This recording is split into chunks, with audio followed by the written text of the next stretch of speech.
You're listening to 102.9 WFPRLP, Franklin Public Radio.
Recording in progress.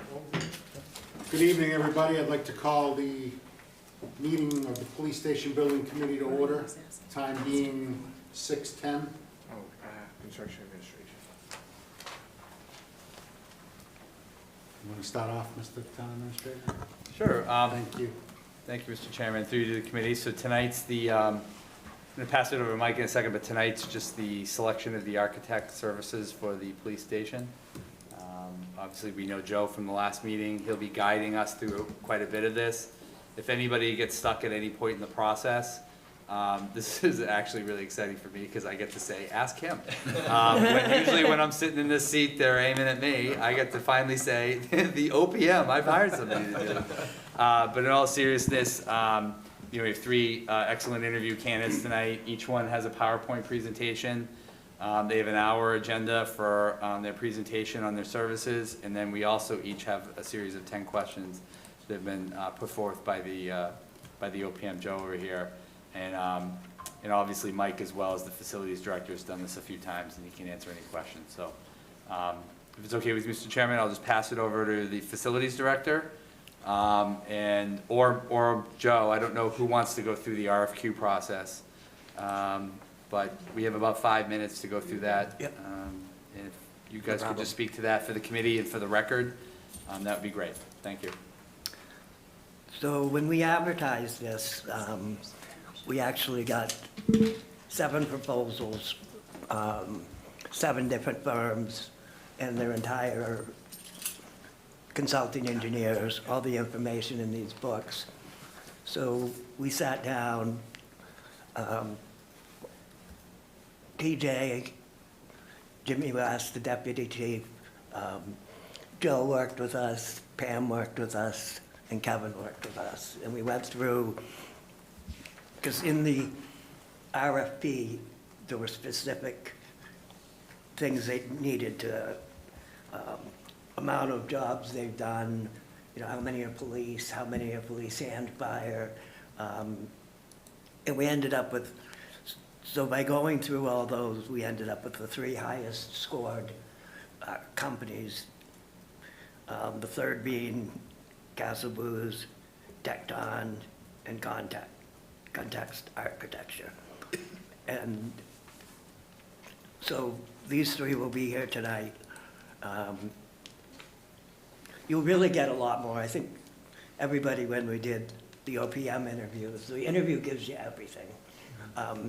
Yeah, they put a lot of stuff into here, but I really feel more comfortable when I talk to somebody, or we have them give a presentation and they actually, because you're gonna work with these people for a couple of years, so you have to be comfortable with them, with their experience. But all 3 of these firms has just a ton of either police, fire, or just police, or just fire, places they've worked.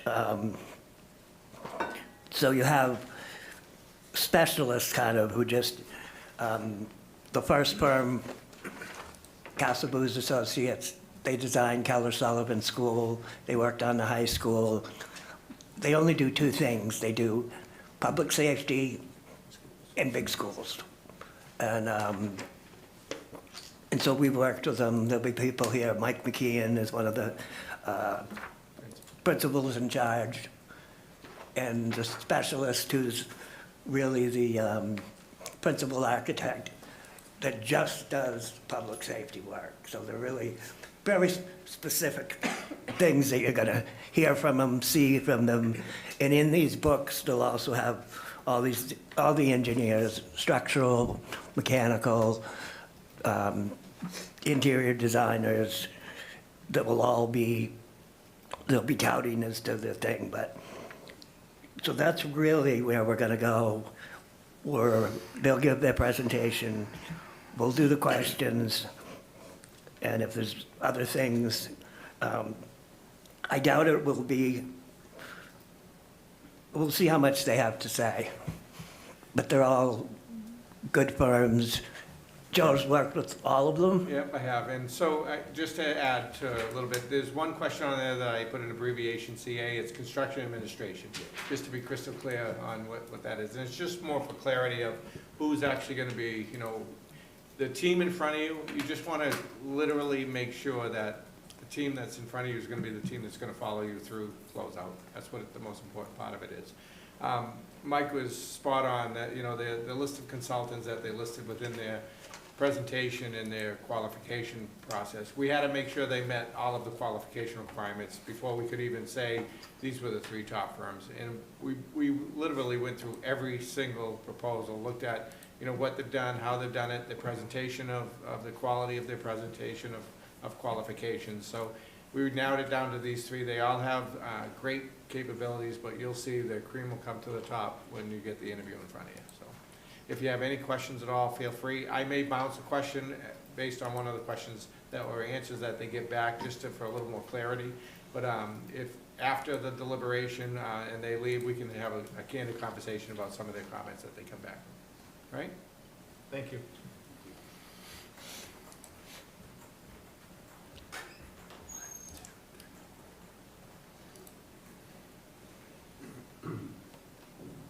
So just for record, are we doing an introduction before them, or are they gonna introduce and then we'll introduce ourselves? How do you wanna do it? I think we should introduce ourselves first, and then they can introduce themselves after. Perfect. Because it's always awkward when they Yeah. don't do that. Yeah, Thank you. yeah, yeah, Mr. Chairman, I would just say that right out of the gate, just go right down the line, and then they can introduce themselves, and then they can go right into the PowerPoint.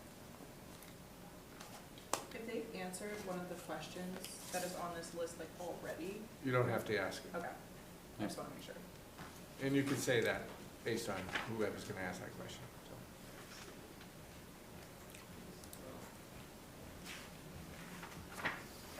There's a cord under here, so you just Okay. want to be careful you don't Yeah, trip on sort it, of which about the I whole did earlier office. today. And then you'll just maneuver using the arrows. Okay, Great. Mr. McEwen? good evening. Good evening. How's everyone? Good, you can pull up a couple more. Yeah, we'll pull up a couple more chairs. Thank you. Yeah, we'll move in there. We have one, Go ahead. one there and 2 here. You already got it out.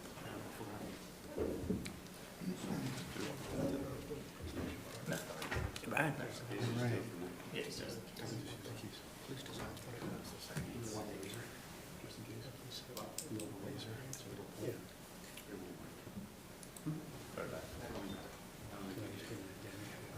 Situated.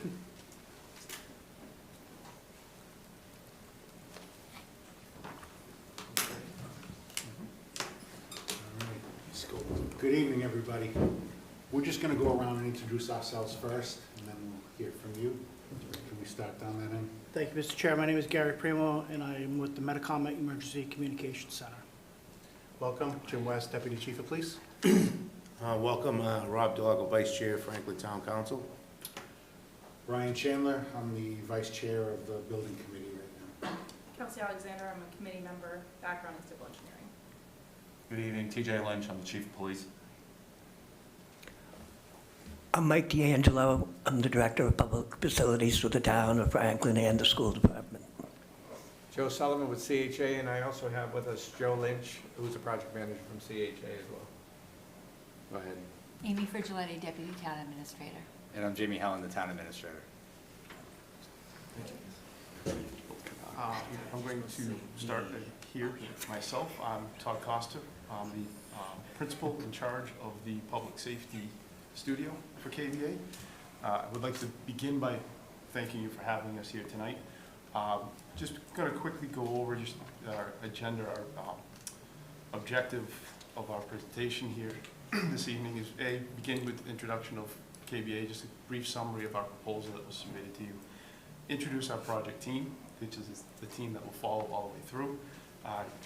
Show you our community engagement process, as well as followed by our study process, what we do for site selection, and the design process that follows that, and make sure that the building is set up right, and that we get the right budget set, and then show you that where this process has worked successfully.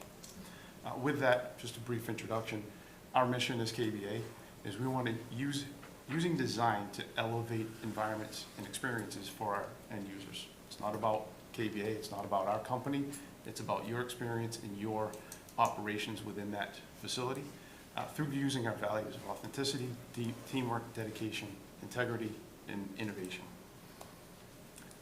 We put that into every building that we we bring to you. Since our founding, or since KBA was established, we really have only worked in the public, in the public market, in the municipal market. We run 2 lanes, K through 12, which we've worked with Franklin on education side, and public safety, which is the studio that I lead. As well as there is a benefit, we saw an early benefit that of bringing interior design as well as landscape architecture into that, into the company for the best product with that. So my name is Sean Schmiegel. I'll be the project manager for this project. So I'll be the face of the project. I'll be direct communication with all of you, with the OPM team, as well as the internal team here. So really working through any challenges throughout the process, but here from day one, from today, through into the feasibility study, and then if continued on, obviously through to the end of the ribbon cutting. My name is Brian Sullywater. I'm the CEO of Castle Booze Associates. For your project, I might be your community liaison. I'm also a Franklin resident. Great. Michael McKeown. I'm involved in the programming and, let's say, the organization of the facility. I've been doing public safety for 30 years.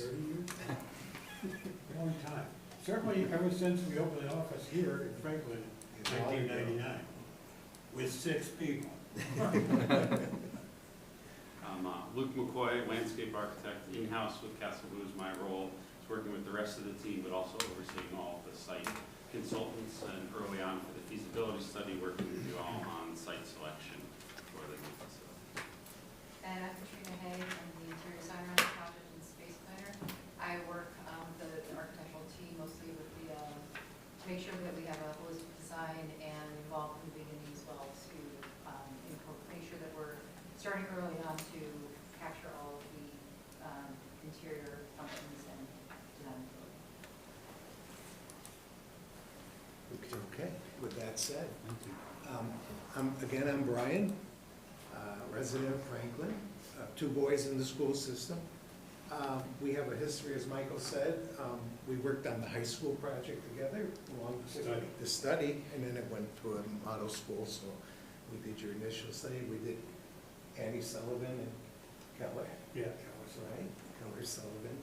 Most recently, we worked on a study for Davis Thayer, the existing facility. We completed that in 2023. Luke McCoy is working on some fields. Bleachers, I'm sorry. And Franklin's a great place to be. So we have, obviously, a stake in the community. We are not from Hartford. We are not from Somerville. We're from Foxborough, but you have me in Franklin. So I am going to assure you that this team is the team that's going to do your project, and we have plenty of staff to do it. They're not the marketing team.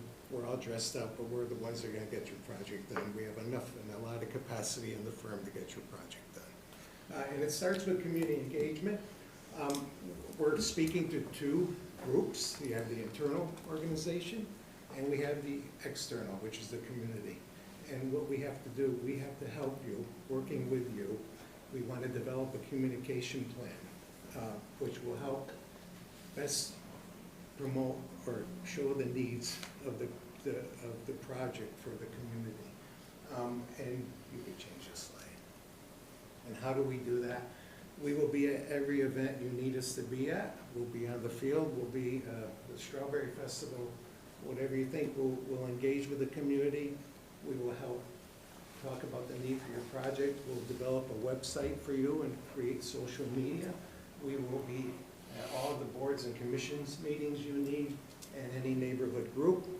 In our experience doing this for 45 years, it's really bringing all the stakeholders along right from the beginning. So I need to sit down with you and look at past projects that went through an override, and what is the best method for Franklin? We need to do this together. So we're going to give you the tools and all the information to help this project become a success. And with that said, I'm going to turn it back to Sean. Michael, excuse me. Yeah. So I skip to the program. Don't say Just a little bit about programming. Obviously, that's where we develop the real needs, physical needs for a project. And I would say our experience allows us to go well beyond the code and the guidelines. We can show you what's being done in other places. In fact, we're doing an E911 backup study for Boston right now. So going through some of that thought process. But we bring a lot to the table from experience. We know what's happening not only in New England, but because Todd sits on the IACP Technology Committee, he gets to see all of the manufacturers out there that are creating things, technology and training devices, devices for evidence processing, things that are becoming very important. He sees it all the time and knows what works and what doesn't work. So, again, we have a lot of experience to bring it to the table. It's all about documenting, as I said, putting together a guide for the project that will be followed in all the development that comes after that.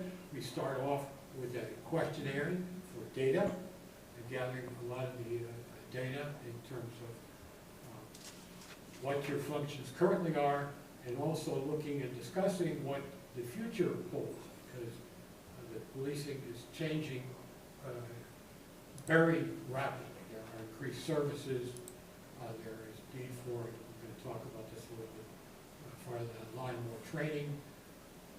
The programming, here's another thing.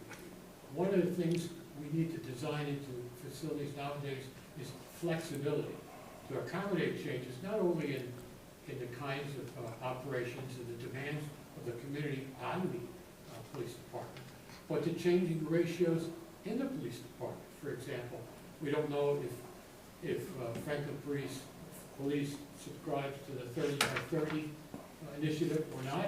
That's 30% female officers by 2030. But we know there are changing ratios, and so we have a way of designing where we can very easily accommodate that with minimal changes in the actual design. So again, flexibility, designing flexibility for changing and evolving operations, processes, ratios is very important. The biggest thing that you'll understand when you get into looking at a building is the zoning of a building. We look at making sure that the public experience is in their space is secure, unfettered. The administration has their area to work in.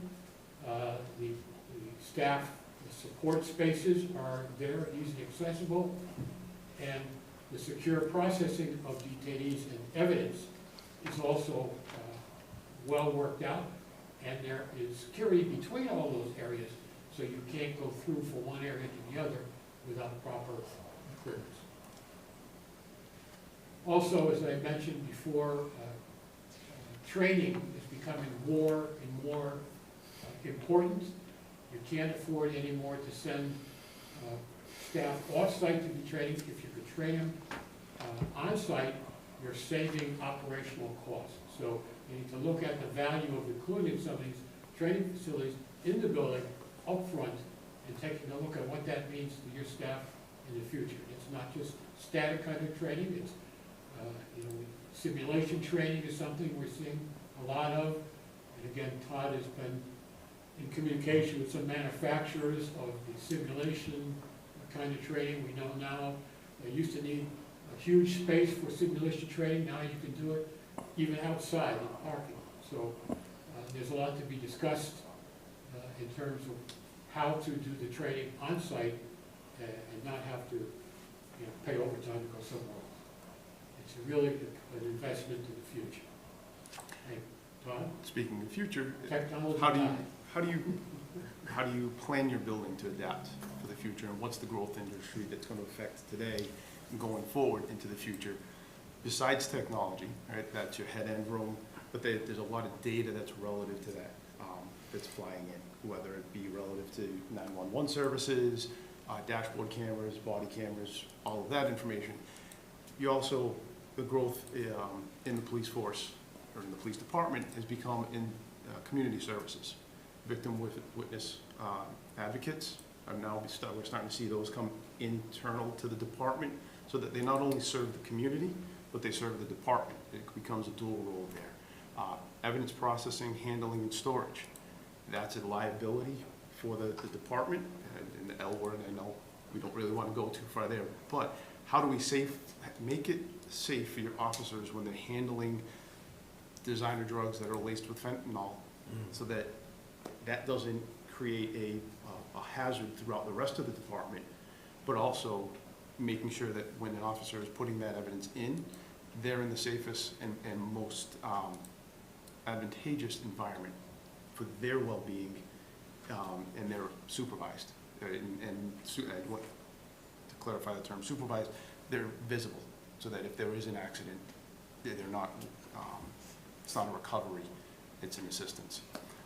Cybersecurity and resiliency in that manner, how is that going to affect your building? Digital evidence is a big factor that's coming a lot more in. How do you maintain that so that you don't lose that digital evidence aspect? And then we also want to remember, you're not a department without your officers in the community, so we want to help you not only with the process of getting an officer in for shift and then out on the street, but also what part of the building is going to help the department with recruitment and retention. It's an environment we want to make, promote the brand of the department, what your mission of the department is. We want to make sure that that's evident inside of your building as well. So concurrent to the building program, we also know that a large portion of this is figuring out where all this program and building can go within the town. We'll start the analysis of the available sites, so work with the key stakeholders as well as town staff, planner, assessor, and look at the available properties. We start that by looking at things that are easy to look at, such as size, topography, whether there's wetlands, how much buildable area is within the site. We take that, we chart all of that, and we look to see if there are any potential sites that can be developed. The next step, once we have that, is we start to then take that program and we start to put what we call block diagrams or relationship diagrams actually onto those sites to see if they fit. It's one thing to look at it on paper and we can say, oh yes, that property looks large enough to fit all the program you need. It's a different story once we actually put in a design on it, and we may find that some of those sites that we initially thought would work just don't work. So we go through that process, we develop the conceptual designs on it with your program, and then from there, if there are multiple sites that seem to work, we work with all of you to create a criteria for how we're going to select which really is the best site. And that's where we start talking about part of this is, are you looking for sites that have things such as room for expansion in the future? Are you storing other equipment other than just the everyday equipment on there, cruisers, things like, if you have trailers, other things like that that we need to fit. Things such as in town, where is that parcel located? Is that important to you as part of it too? All of that gets put in, and then what it does with the public is it's a very transparent process as to how you rank each site to ultimately end up with which site is right for your new facility. We then take that parcel that's selected and we go even further.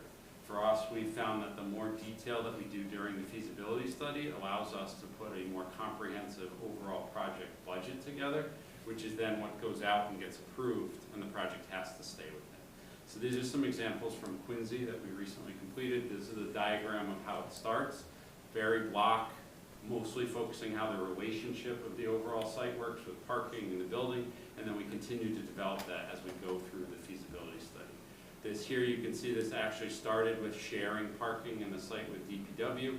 There's also a secondary building, which was a homeless shelter, that as this continued to design and go through the study, we found that some of those functions could be shared, some of them were actually moved off-site to another portion within the city.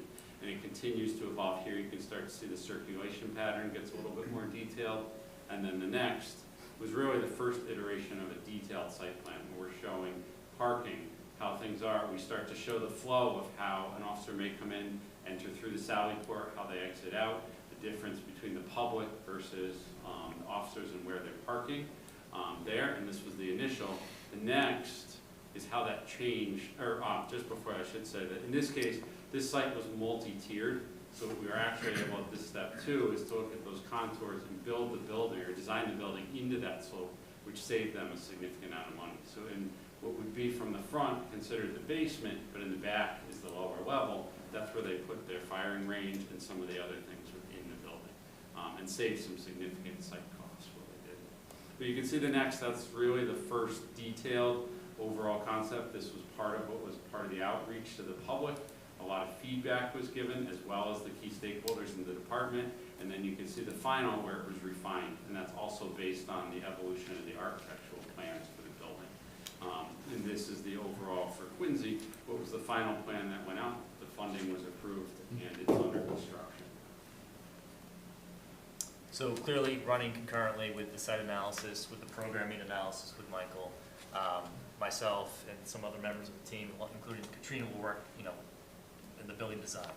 And as Michael noted before, the zones of the building, the public zones, the private zones, the semi-private zones, the detention blocks. So really starting to work with the site analysis, understanding, the site relationships, understanding exactly, how the public interacts, not only the main entrance, but also out onto the site, traffic patterns for the police cruisers, as well as, again, just the public traffic as well. So, again, talking through the design with the program, working with the interiors, kind of identifying some of the earlier finishes, just kind of more holistically, as Katrina noted, so that we can, again, have a more comprehensive budget at this feasibility stage. We really want to get as tight of a budget as possible at the earlier stages, just so that we know what we're working with as we progress, the teams progress in the schematic design and so forth. So after the interior is somewhat developed, or more finalized, start looking at the development of the exterior. So looking at as I noted before, the vehicle circulation, so the public versus the private, Sally Port entrances, what's secured parking versus public parking, and so forth. Looking at durable materials, we want these buildings to last 75 plus years. So really analyzing, not only the vernacular of Franklin, but I understand this building's a little bit more contemporary, but really working with this group here to come up with an attractive building with durable materials. Clear signage, again, working with not only building mounted signage, but ground mounted signage out along the street, so it's clear that when the public is coming to your building, it's clear where they're supposed to enter, as well as emergency vehicles where they're supposed to be going. As I noted before, matching the local aesthetic. We know your suburban community, there's historic character, New England architecture. So most likely we're going to maintain that unless it's another direction that the group decides. We can go in that realm. Secure public access, as I noted before, creating the front entrance that's not only approachable but also have the opportunity to be fully secured in case there's a late night situation that someone needs to get into the vestibule, and the officer in charge can let them in or secure them in the vestibule. Working with today's, knowing that Franklin's a stressed community, with the energy codes that are just recently have changed, so really working with the recent codes and the changing of the codes, and maximizing natural daylight. Not only benefits the operations of the department, but also just makes for a better place for the public to encounter. And then lastly, having a welcoming entry plaza. So basically, crime prevention through environmental design. So really having an entrance that is utilizing the site, utilizing the building to add an extra level of security. So it's more of a hidden third level of security for the building, not only with just bollards and whatnot, but having multiple levels of utilizing the site and construction of the property and the main entrance. Katrina? So all these points that Sean talked about the exterior of the building, aside from the vehicle circulation, really do apply to the interior as well. They do go hand in hand. And we do think about this, as Sean mentioned early on, so that we can make sure it is in your budget from the feasibility study, so when you go into the actual building process, once you get approved, it's been thought through, the cost is there, and it's more of a seamless transition into that design. So some of the things that we think about, Sean mentioned lighting. We do try to get as much daylighting into the building. Sometimes you can't get it all the way into the central areas. Tunable lighting, lighting controls that your occupants can control themselves. It helps their well-being. It also helps their productivity.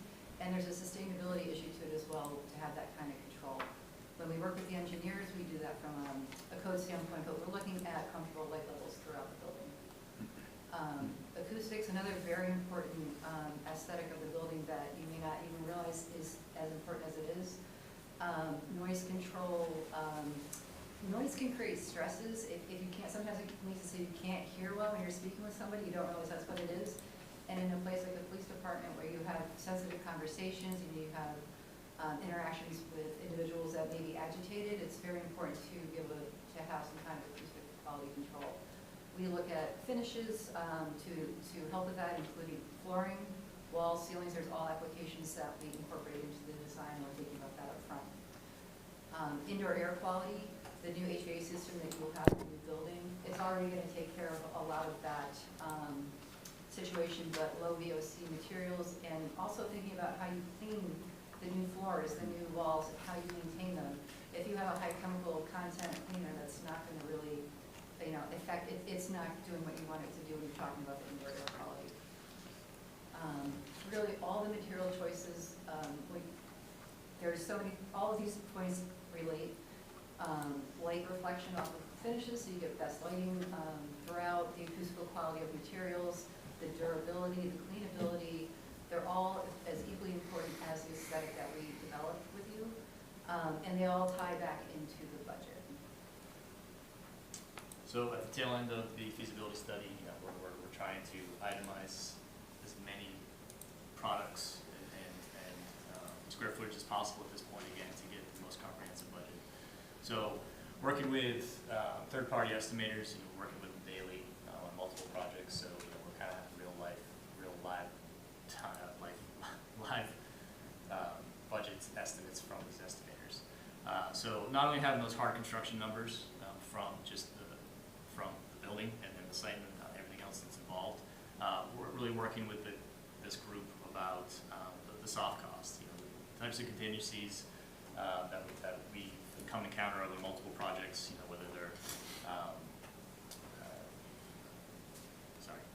furniture, fixtures, and equipment, and other equipment costs, and loose equipment costs. Even right down to utility back charges that we've experienced on multitude of projects. That all comes into consideration in that final budget. We call it a total project budget number. Yeah, so again, at the end of the study, we'll have a comprehensive budget, but moving beyond the study after approvals, there'll be a schematic design development and construction budget estimate, and again, just kind of taking all of those elements throughout the process to finalize it. Just a couple of projects below, really working with the community, identifying an early budget, working with a group to either reduce some of the budgets, and then having the bid in hand, and then working with the OPM and the building committee to reduce those change order costs throughout the process. So finally, as I mentioned earlier, our track record, this process, it's not our first time going through it. Again, in the yellow icons is where our offices are located, and all of the blue are just purely public safety projects, whether they be combined police or fire within the New England region, but some recently completed projects that we felt were of similar size and nature, being Beverly, Leominster, where Watertown's a little bit older, but it was what I believe is a similar sized department as well. So to kind of sum things up, I don't know how we're doing with time, but obviously introduced the company, introduced our project team. As stated earlier, this is the team that will be there from the starting block done, so to speak, all the way to the ribbon cutting. I'm concerned about that. Thank you. We can provide a clock if you'd like, but, or a couple of them. The community engagement process, having a member of our team that lives in town and understands your town is I've been in that seat as well, so I can't speak highly enough. Our study process, our site selection, Luke leads that team phenomenally, and it does nothing but aid in a good site division so that it's safe for the officers when they have to respond from the department, as well as any community members that are coming to visit the front door, so to speak. Our design process and our track record, and with that, obviously want to open up for questions of the committee. Okay, we have a list of questions. We're gonna go around, but I want the committee to feel free to ask their own questions. If you saw something in the booklet that you need clarified or anything like that. We want to keep it the same for everybody, so. Why don't we start with Gary Primo? Thank you, Mr. Chair. So you guys have discussed police station designs. Please explain how you ensure the program needs are met while balancing the challenges of the current construction costs. You want to start? Go ahead. You can start off and follow up. Absolutely. So our process, we didn't dive into the detail of it, but I'll go a little bit here, really starts from a top down. We go with what is desired by the department. Sean and I completed this recently in Marshfield, where we met with the department based on the data that's collected and the wishes of the department, established an overall program, if you would.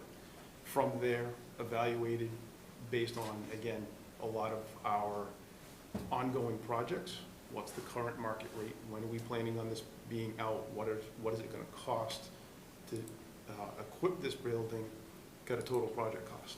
At that point in time, the community basically said this is the department, and the town manager ultimately said this is not within what we can afford, so we did what we call the bottom up. We took the number and then we the desired number and worked upwards to figure out what that square footage would be, and then from there, that wasn't enough square footage to get them a valuable building. We kind of reworked. So ultimately, we evaluate this up, down, sideways to make sure that it's the right size for the department and the right palette for the community to be able to get behind and support. I could just add something. The most important thing in that study is to come up with the right number.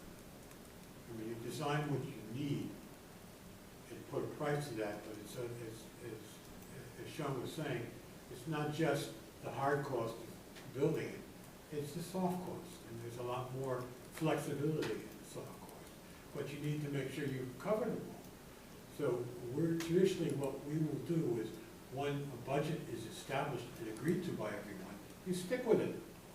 You live with it, you figure out ways to trim your sails if you must, during the future design project after it's approved.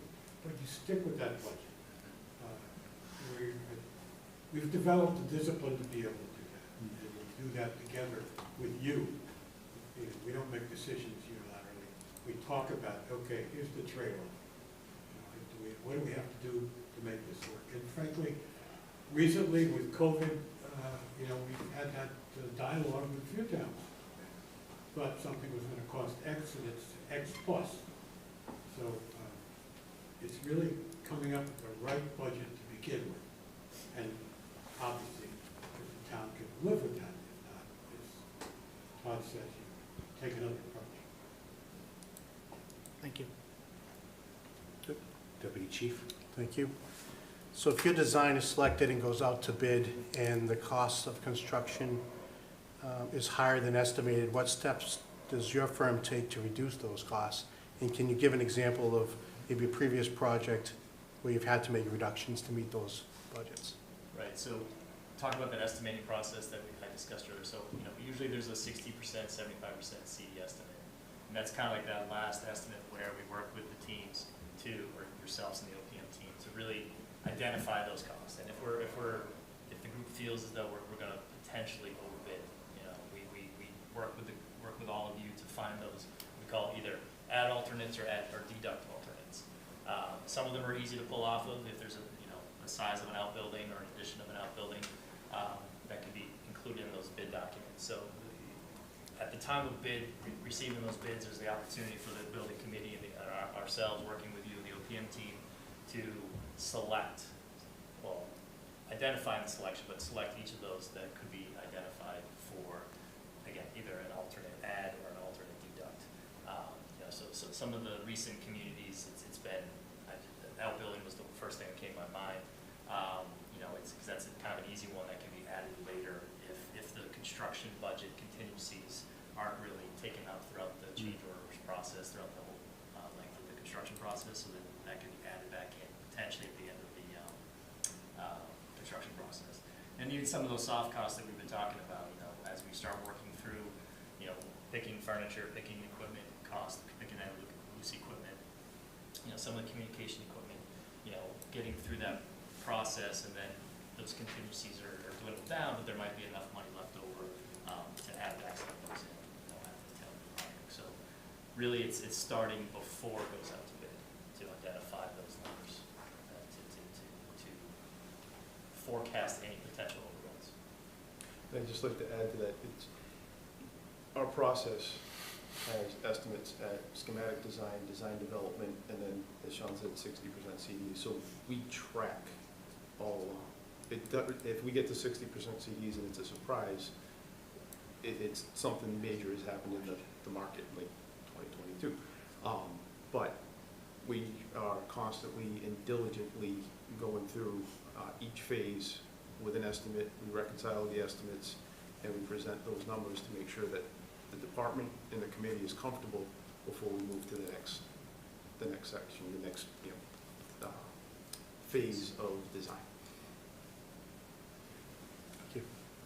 Thank you. Chief, I know you feel free to ask your own question, but the next question actually kind of goes with some of the things you ask, the challenges. Okay. What challenges do you see with this project?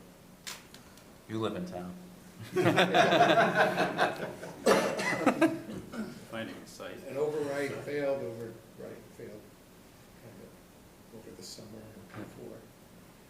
We have to be cognizant of establishing the right project, the right budget. And as Michael said, we have to have some flexibility in that budget. And again, the challenges are okay, we gotta look for a site. What site is gonna be central, and where do you want it to be?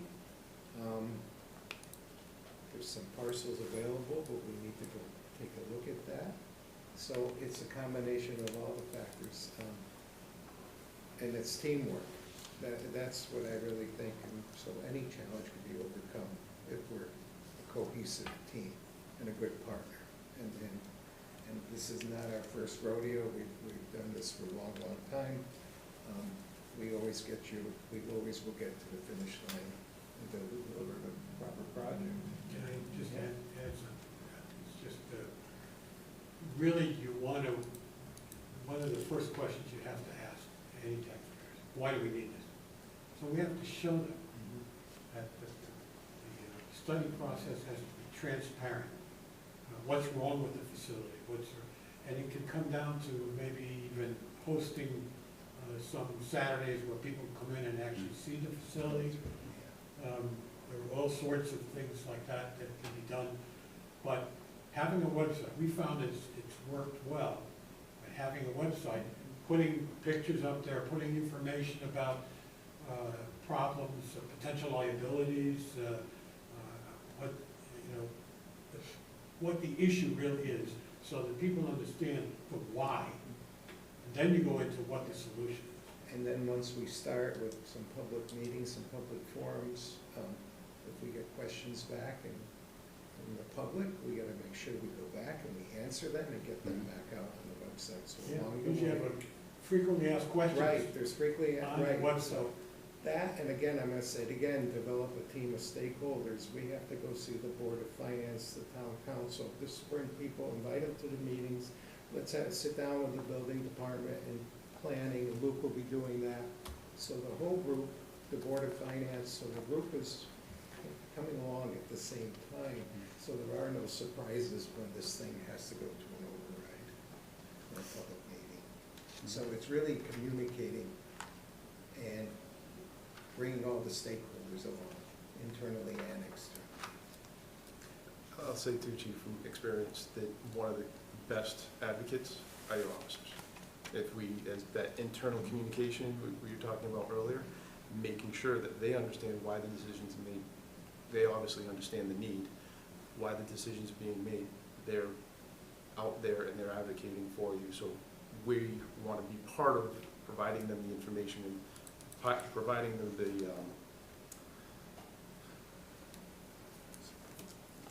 basically supporting them so that they have the confidence that they're providing the right information out to the public. Thank you, Chief. So the question I have here was kind of answered by you guys, but I do have my own question. So I saw a couple of projects you highlighted. You had a small percentage in change orders on, but based on like your workload, how quickly do you respond to change orders? Like how quickly on average do you get change orders across? So every project. Quickly, Sean just Yeah. denies them all, so. And then we go from there. So, Chairman Merkel, like, turn the mic around. We didn't ask you to lie now. I come from the general contracting side, so I understand that a lot of, change orders are necessary. Right, so obviously, work with our consultants, we'll review it and understand whether it's either owned in documentation or not. Depending on, the value, if it's something that we feel comfortable with, then we would bring it to the OPM team to review it and be comfortable with, then we would have a recommendation. So depending on the value, it could just be very quickly approved if it's valid, right? But, if some of these larger values come across the table, if it truly is a valid change order, come to the committee and present it with the facts, why it is a true change order. So some of that might take a little bit longer if it's a bi-weekly committee meeting, monthly committee meeting. But usually, again, working with the OPM team, being on site all the time, and really understanding what those changes are, and then explaining it if it is a large, valid change order. The other benefit to that is Sean being on from the start all the way through the finish. You have that same project manager all the way through. And then what gets added on during construction is a construction manager that's in-house, or construction administrator who's in-house that will be side by side with Sean during construction. So there isn't that time of someone who's taken over construction of it and has to go back and ask Sean questions and whatnot. And then couple that with where we're located right in Foxborough. It's very easy if there is a problem, something to come out and look at as a potential change order that maybe can't just be done in paper. We're able to come right over. Or you could go down to Union Street and come get me if you want. But there's something else I've noticed over the last 10, 15, 20 years. The types of change orders have changed. There are always going to be site-related change orders. You can't, we've all done borings here, and all of a sudden there's a rock over there. So you're going to find those things. But since we work in Revit, 3D, from day one, and even at the end of the study, we'll be playing with the massing in Revit. We work, the whole team, all of our consultants, when we're actually in design, they work on a live model. You could see what other people are doing to the model at the same time. So the coordination is much better.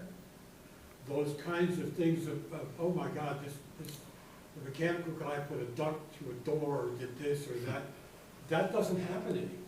So we've seen a real reduction in those kinds of, let's say, human error graphic kind of change orders. We're seeing more, site doesn't go away, as I said, but improvements, things that, well, we have the contingency for change orders. We've gotten to a certain point, maybe there's a possible upgrade here, let's consider that. We're seeing more of those kind of things. Requested, take a look at this, what would that cost? So it's just, it has to do with how we produce documents nowadays that has led to that. But it's had a real effect. I'd like to add to that a little bit too, Michael, because one of the things that we've experienced is, or a challenge, if you would, when the department starts to kind of walk through the building once construction started, that, oh, I didn't realize it was gonna be like that. The struggle between reading two-dimensional plans as opposed to a three-dimensional space. As Michael mentioned, we work in 3 dimensions right in the get-go, right from the beginning. We've actually found, and we've utilized that as a tool where we'll invite you, chief, and any department member you want to bring down right into our office, and we'll put you right into, we'll use a cell block as an example. We've actually successfully utilized 3-dimensional goggles. An officer goes into the model and looks at the process that is used for processing a prisoner. And we've been able to tailor that to each department's concerns, not only for today's arrests, but what does the potential future mean? To the point where I mentioned earlier, working with Sean, Marshfield set it up that it was an assembly line. Literally, the prisoner just walked down the line, got their pictures, got their fingerprints, and then at the end of the line, officer picked them up, and they were escorted to their accommodations for the evening. It gets to be even to that level of aid, so that when the officers or yourself tour the building as it's being constructed, I've already been here, is kind of the, this is really good to see it kind of come to fruition. The video in the presentation of someone walking around with goggles on, that's actually a client walking through the building. It's not simulation training. Unfortunately, this was just a PowerPoint, so we didn't play the video, but. Oh. Or PDF. Thank you. Thank you, Jesse. Okay, I have a couple of questions, but I just want to ask, Joe, is there anything in particular you'd like to ask? I've had the pleasure of working with KVA for more years than I've probably been alive, but I just wanted to ask a question. We all know what transpired, and Mr. McEwen had indicated, pre-pandemic versus post-pandemic. How do you control, one of the challenges that I've seen is you go through a design, we articulated, $350 a square foot back in the day, and now we're at $950 to $1,000 a square foot. How do you still, cost control wise, manage that process and try to meet their program need with the flexibility for the next 50 years? What is your biggest proponent to try to make that happen? I'll take that one. Because it's in every project. We have to look for effectiveness and efficiency. We want, clients want a dedicated simulation training room and a community room and then a roll call room. But when it comes to, budget crunch, where can we combine? Where can we look to save some money? Space is money at that point, as you're indicating, Joe. Where can we look to save some money? Well, a defensive tactics room might only be used a couple of times a year for takedowns and things of that nature, but that can also double as a simulation room. It's just a matter of what device are you going to use in there. If you're using, now there's great technology with Oculus 3D goggles and sensors that get mounted on the ceiling.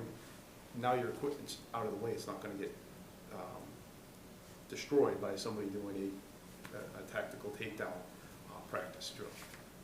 So looking for those opportunities to combine spaces, combine uses, and get a room that's used more frequently. Another thing, again, providing for future growth in an area like a detective suite or something like that. If you have a meeting area, that meeting area table could actually be extracted in the future to make room for an admin assistant or potentially 2 more detectives going forward. So you're planning for today operations, but also providing some growth in the future. I'd also add to that, having interior design, having Katrina involved in the programming process really helps, because we can know, by knowing what's going in the room, she can really lay it out, and we're not over designing things. From day one, we have a room that works. So besides the flexibility, right sizing it to begin with.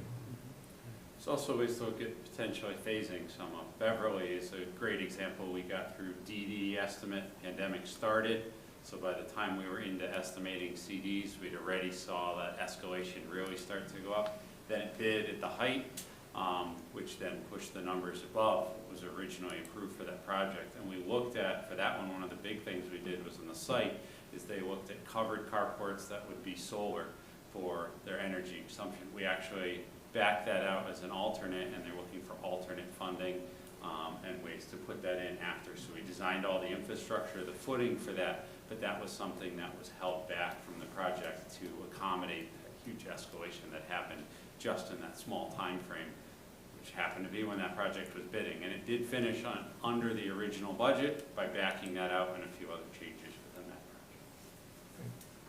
project. Mr. Town Administrator. Thank you, Mr. Chairman. You know, I look at the questions, and of course, I'm not surprised the KBA answered a bunch of these, you know, in advance. But to piggyback off Joe's question, you know, post-pandemic, I know we all know everything's changed in a lot of ways with costs. We all know the public has higher expectations on net zero. You touched a little bit on it. You know, I'm a finance guy, right? But how do you develop that balance between cost? You'll hear from the public a lot. I'm sure you have in other projects about net zero, net zero, net zero, net zero has to be net zero. Net zero can also be expensive. Thank you for nodding all your heads right down the line. All 6 of you are like, yep. But I think obviously you've spoken also to the longevity of the building. This is going to be way beyond when the chief and I are here. How do you develop that relationship, and what's been your experience on developing other net zero buildings in some of the projects that you've done? It's Beverly, since we were there, which is net zero ready.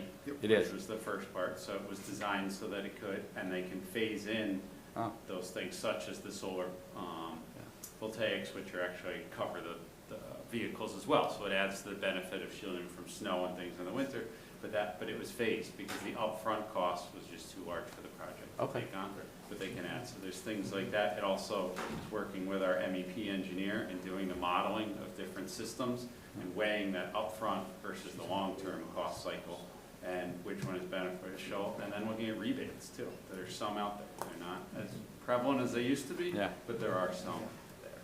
I'd add that we've done 5 public safety facilities that have geothermal. Why? Because it made sense. The numbers, the payback period, we calculated it.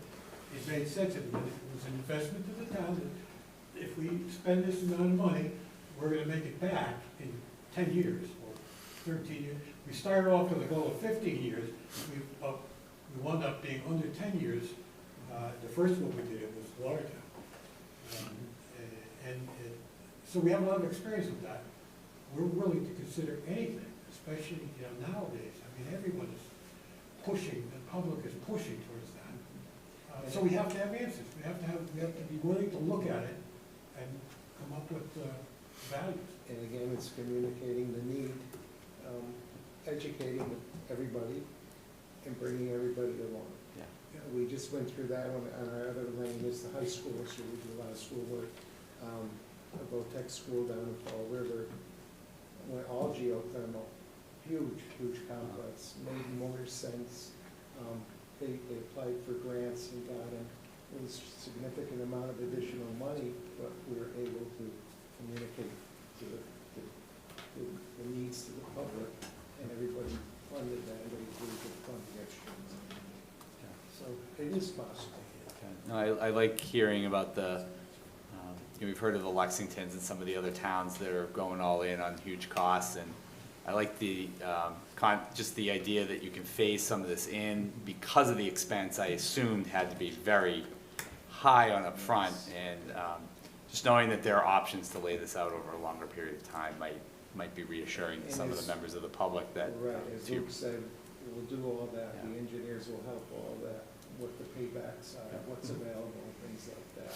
Excellent. For these systems, because they are hybrid systems. Excellent. Thank you so much. And I just want to do a time check. I know we only got a few minutes left. I just want to maybe see if the committee has any other follow-ups quick before we have to move on. Thank you, Mr. Chairman. Thank you. I just want to bring up a couple things quickly before we leave, because I'm probably going to end up asking the other applicants this too. People like me and Councilor DeLoco we have to do a lot of the selling, like the chief, deputy chief, they're gonna know exactly what they need inside. So, we're worried about the site, okay? So I have a couple questions with that. And I brought up Beverly twice. Now, that looks like it's more of a downtown police station. That one's Leominster, but both of them. Oh, that was, okay. Yeah, so, have you had any experience doing anything where you kept a facade of, say, a 100-year-old school? We have. You have? We have. There's a facility in Waterbury, Connecticut. Oh, yeah. That and it's connected to a theater. Yeah. And we renovated that and made a modern building, and we incorporated the architecture that existed. The historic, wonderful historic facade into the building. So, With a river under the. with a river under it, yes, yeah. So, if that particular site, I'm we keeping won't all talk options about. open, because we have to sell it to the community. Exactly, we have to look at all the options, and as Luke said, we have to look at whatever site we determine we're gonna take a look at. But we're partners. Right, we're, right, We're so your partners. we're along for your journey, and that's really the way we We're approach off the it. road with it. Yeah, this is the way we do business. Well, that's good to know. That's what we are. And lastly, before I close out to the committee, Katrina, you're gonna be very important to us. Oh, thank you. Because, like I said, as they take care of all the inside, but I have very visions front of the house. Yep. And, you know, like I saw the beginning of Quincy, how that's welcoming. And that's what we need you to make the public wanna feel great when they walk into that station. Yeah, and it's our goal to make it a secure, safe space that people feel comfortable when they come in, that they feel welcome. It's kind of like a balance, because they don't realize how much security is in that space.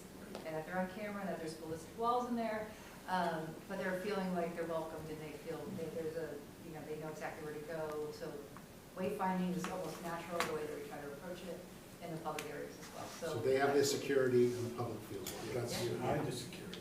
Yeah. Show them the way. Todd mentioned how we brought landscape and interior design in-house, and we've really found that having it in-house, we're able to work right off each other and feed. So whatever is designed in that building, that lobby, we extend that out to that plaza. It starts before you even get in the building. So you can easily find it. And give it to them. They're part of the design process from day one, in-house. And we've done the feasibility study, the assessment study for that particular site with the historic facade already. Yep. A couple years ago. And lastly, it is important to us that you're a Franklin resident. Very important. Yes. Very important. And We're here. so Friday afternoon, you're not taking off. Like you No, said, and this is the way, we'll send a cruiser down. that's why, you can come and get me, I have. The chief will send it, not us. Chief, you come let's keep over. that, yeah. Come over. It's no problem, I'm To right give down you the a road. ride, that's how to save gas. Right. All exits are blocked. Just one, I Please, just I'm have sorry. one Thank you. question. Thank you. Where's the location of Quincy? Because I'm around there all the time, so I wanted to take a look at It it. is right behind their current station. Okay. 1 C Street is the. Yes. Yeah, 1C Street. It shares as a cemetery across the street, and then Yep. DPW and a bunch of their Yeah, others yeah, are right yep. next to it. I know where you And a are. really good Italian bakery right Yeah. I know exactly where you are. She looked at your name tag. She saw the vowel, Bobby. I played softball in Quincy for 10 years, so I'm pretty sure I know where With, with He two probably minutes knows the left, if bakery, anyone too. has any other, I just, please, chief. did you do, Needham, did you do both, the fire and the police? Yes. Did the fire first, and then eventually they built the It police was station all right at the there? same All time. at the same was time. designed to think, but the thing, you have to understand, they've been in the same building since 1938. Wow. That the building was on the site. What we did is we built the fire side of the building first, moved the fire department into there, the police moved into a school, a non-use school, Highland School, for a year. And we built the police side and then moved back in. We were 6 feet from the existing building with the fire side. That was complicated. No, we toured, we've already been in Needham, we've been to Shrewsbury, you know, a couple of different, some of the team to go check out some of the facilities, so, and I know the chief there very well. So. I just got the last question, and I'll let him go. The post-construction deficiencies, how do you handle this? We never walk away, and we don't like to say deficiencies. I didn't say they were designed. I said But- building deficiencies. Challenges. Challenges. Building challenges. Right. It's exactly that. We don't leave. That's not the way we do business. And I'm not talking yourselves, I'm saying, how do you handle it with the general contractor that wants to Oh, leave? well, we do it with an iron fist and nice with a smile. We make sure that we get what the town paid for. Okay, great. And so we don't walk away. You know, Yeah. they're warranties, Yeah, I there's an know. active period. Right. It's a difference of Before we opinion sign off. sometimes on the warranty period, that's all. Absolutely. Well, it depends if they're starting up boilers early and when Yeah. you're using things and, you know. So we put in the specifications that the warranty period starts at the certification of occupancy. Yes, yes. None of that baloney, when we install it, then, we don't care, read your contract. Right. We had an instance where we brought a client to tour Foxborough. Foxborough PD is one of, or public safety, I should say, is one of our previous stations. Walking through there, the lieutenant mentioned that they had replaced all of their lighting control boards. They were now entering to the second round. Didn't sound right, because it wasn't that old of a building. I think it was 3 years at that point in time. So I made a call to the engineer. The engineer went out and inspected it. We found out 3 years after the warranty was done that the contractor used inappropriate wire. We got the contractor to go back and replace all that wire. For nothing. I just wanted to show So, you that. We got We- no Wasn't that official Wayne? input. Yeah, And that was Wayne J, okay? we don't, do anything. we don't walk They don't away. do nothing. Thank you all for coming in. Appreciate it. Thank you. Thank you. Thank you very much. Saying thank you, everybody. Thank you. All right, stretch for a minute. Good,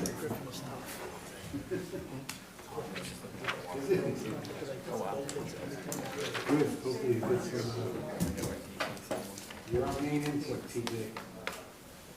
He said he was, Tommy said he wasn't there, but I rode by his house, he was blowing leaves.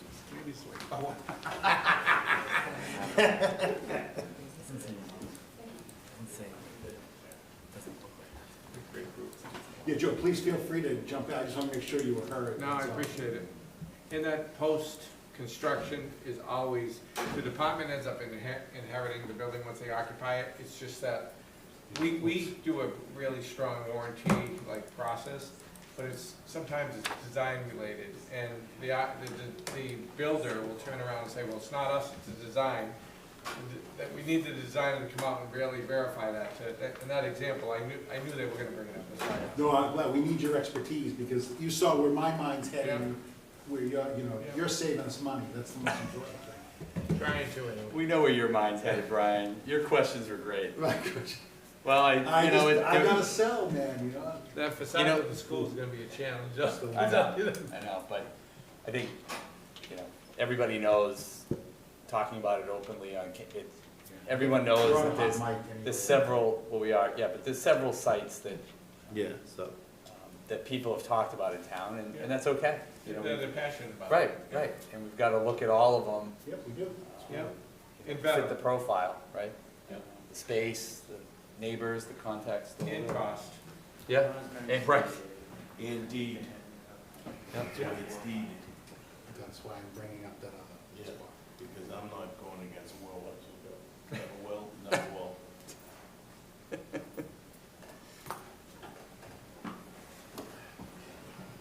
Just make sure the inside fits all your, Whatever you see on your question.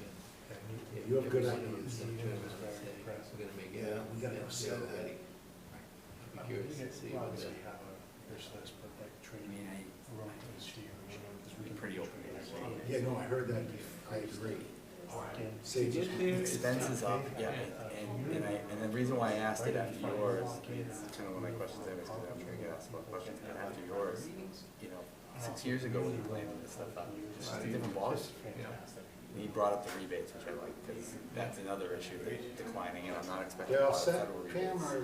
Are you guys all ready? Yes, It's we too want well to with this project, so. Oh, We're gonna file second. it in a second, and that's something that we gotta talk about the next month and a half, second round. And you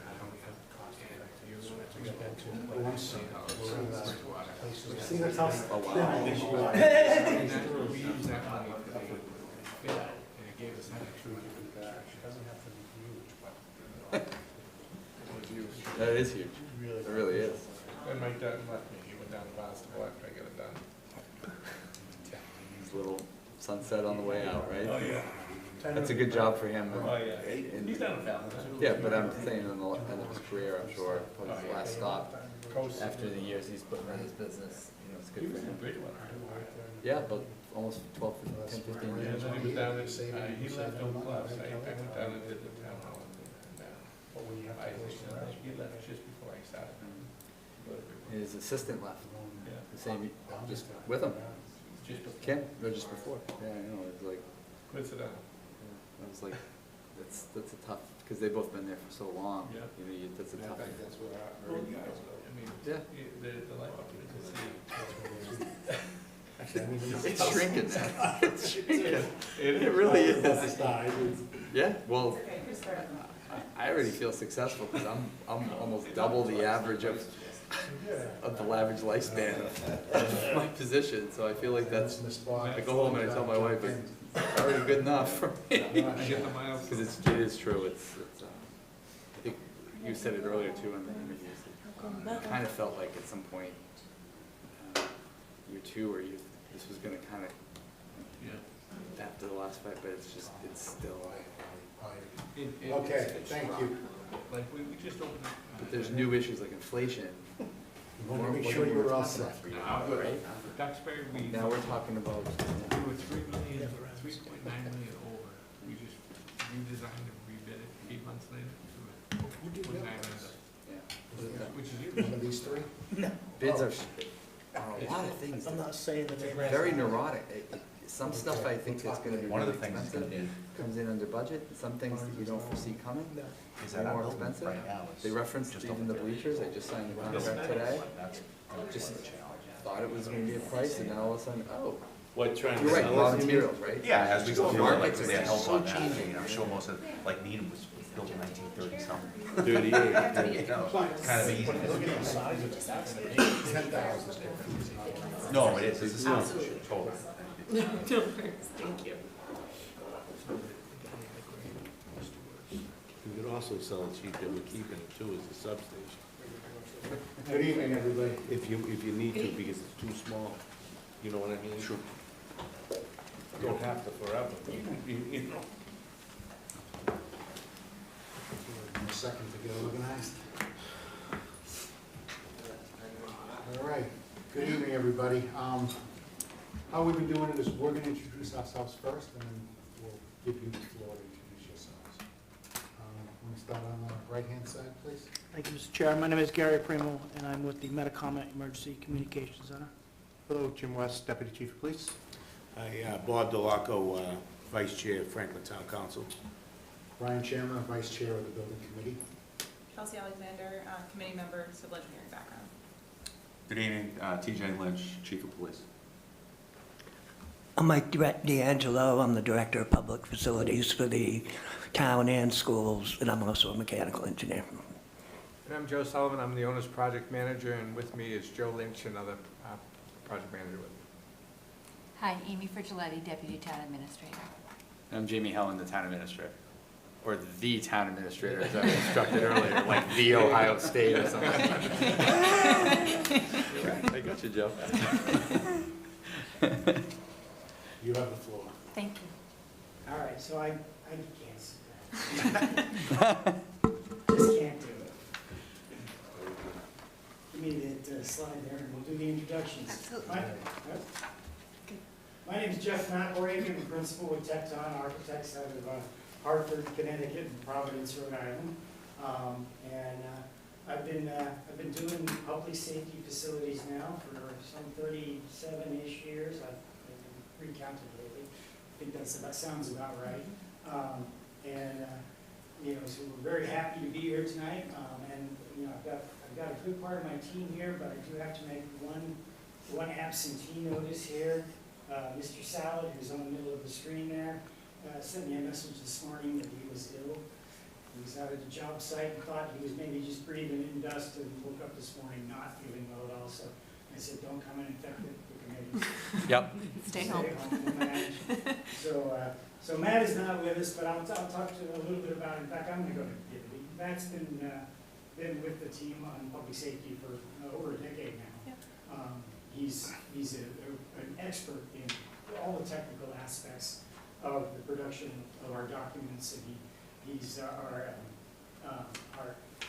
MCPPO certified member of the team, and he's had a lot of experience with design, bid, build, as well as construction management, and he's a big part of the overall public safety team.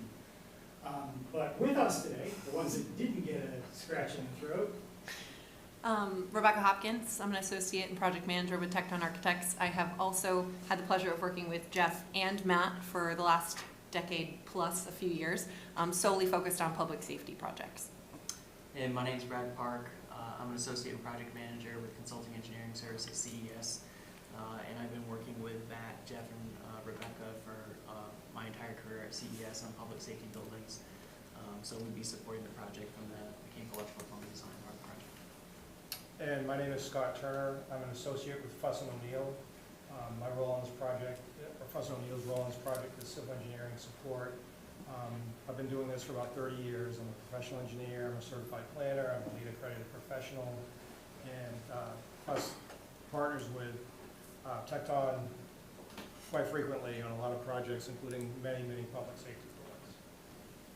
And you'll see along the bottom of the screen there is a list of some of our other consultants, but what I really want to talk about is why each of them is there. And the real reason is because I really think that working with the same folks over and over is a real benefit to our entire team, but also to our client. We all know the expectations of one another. You know what I expect to see on the documents, and we get to really spend time improving the way that we work together. So this team has, not only worked on many, many projects together, but we also go out and periodically and do lunches and talk about how we can improve the process. The other great thing is, it brings a lot of trust and a lot of collaboration. And, every now and then we get a great idea from, one of those engineer folks. And sometimes we can. But yeah, the collaboration, that ongoing relationship is really important. So everybody across the bottom of that screen, we've got a long-standing relationship. The newest one is our specification consultant, because we use the same specification consultant for many, many years. Unfortunately, she passed away, and so we built a new relationship with CODA, and I've done a number of projects with them, and it's going very well. So, long-term relationship and a balance of expectations is key. This is a partial map of Tecton's experience doing public safety work. You can see police, fire, public safety. My experience goes all the way down to New Smyrna Beach, Florida, and all the way up to Presque Isle, Maine, and out to Ohio. Never much on the West Coast, but pretty much this half of the United States. I've done public safety work in my career. I did spend over 20 years as a member of the IACP, the National Association of Chiefs of Police, Community Policing Committee. I don't know why it has to have such a long name. But that was a really tremendous advantage to work hand in hand with a lot of police chiefs and learn a lot about the business, and get to really build some great relationships with that group. And it certainly has been a major part of the way I look at the police stations that we do.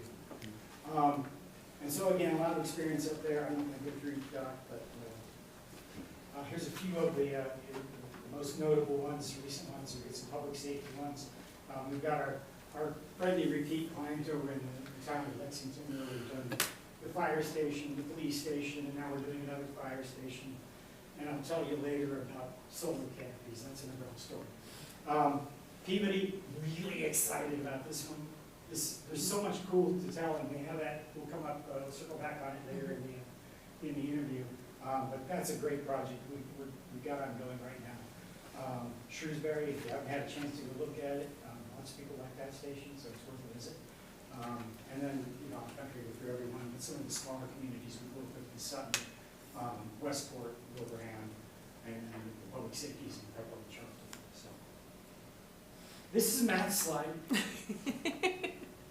I guess I'll wing it. I'll start there. Basically, that's the overall process that every architect goes through. It's the same phases that are in the AIA document, but we look at things a little bit differently.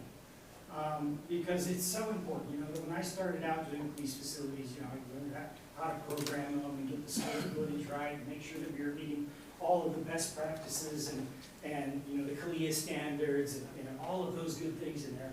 But along the way, I learned that there's so much more about doing a municipal facility, a police facility for a community. Because it's a building that belongs to the community. And so it's not what I think it should be, it's what the community thinks it should be. And there are a lot of different things. A lot of different communities have different motivations for pursuing any municipal project, but in particular a police facility. And so spending a little bit of time not just getting the technical information, but getting an understanding of where your community is coming from, where you guys are coming from, is so important.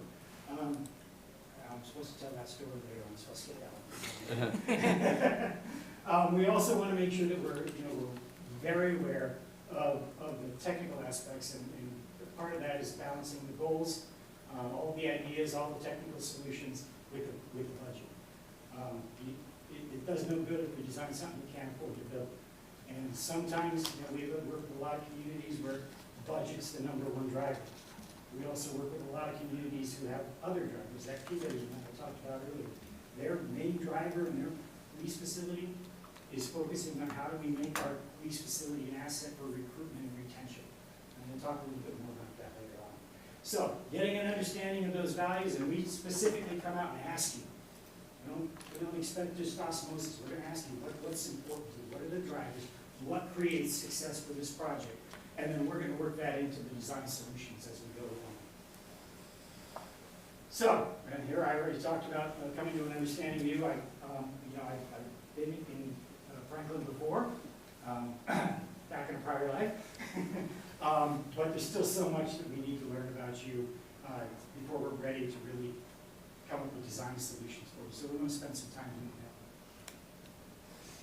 that. And we're going to start that off with, with that basic space needs program, understanding where we're going with square footage. Rebecca, this is you. Yeah, absolutely. So we see you definitely as a critical part of that team, and it does begin with kind of engaging those primary stakeholders first, that being mostly focused on the department, sitting down and going through those space needs interview.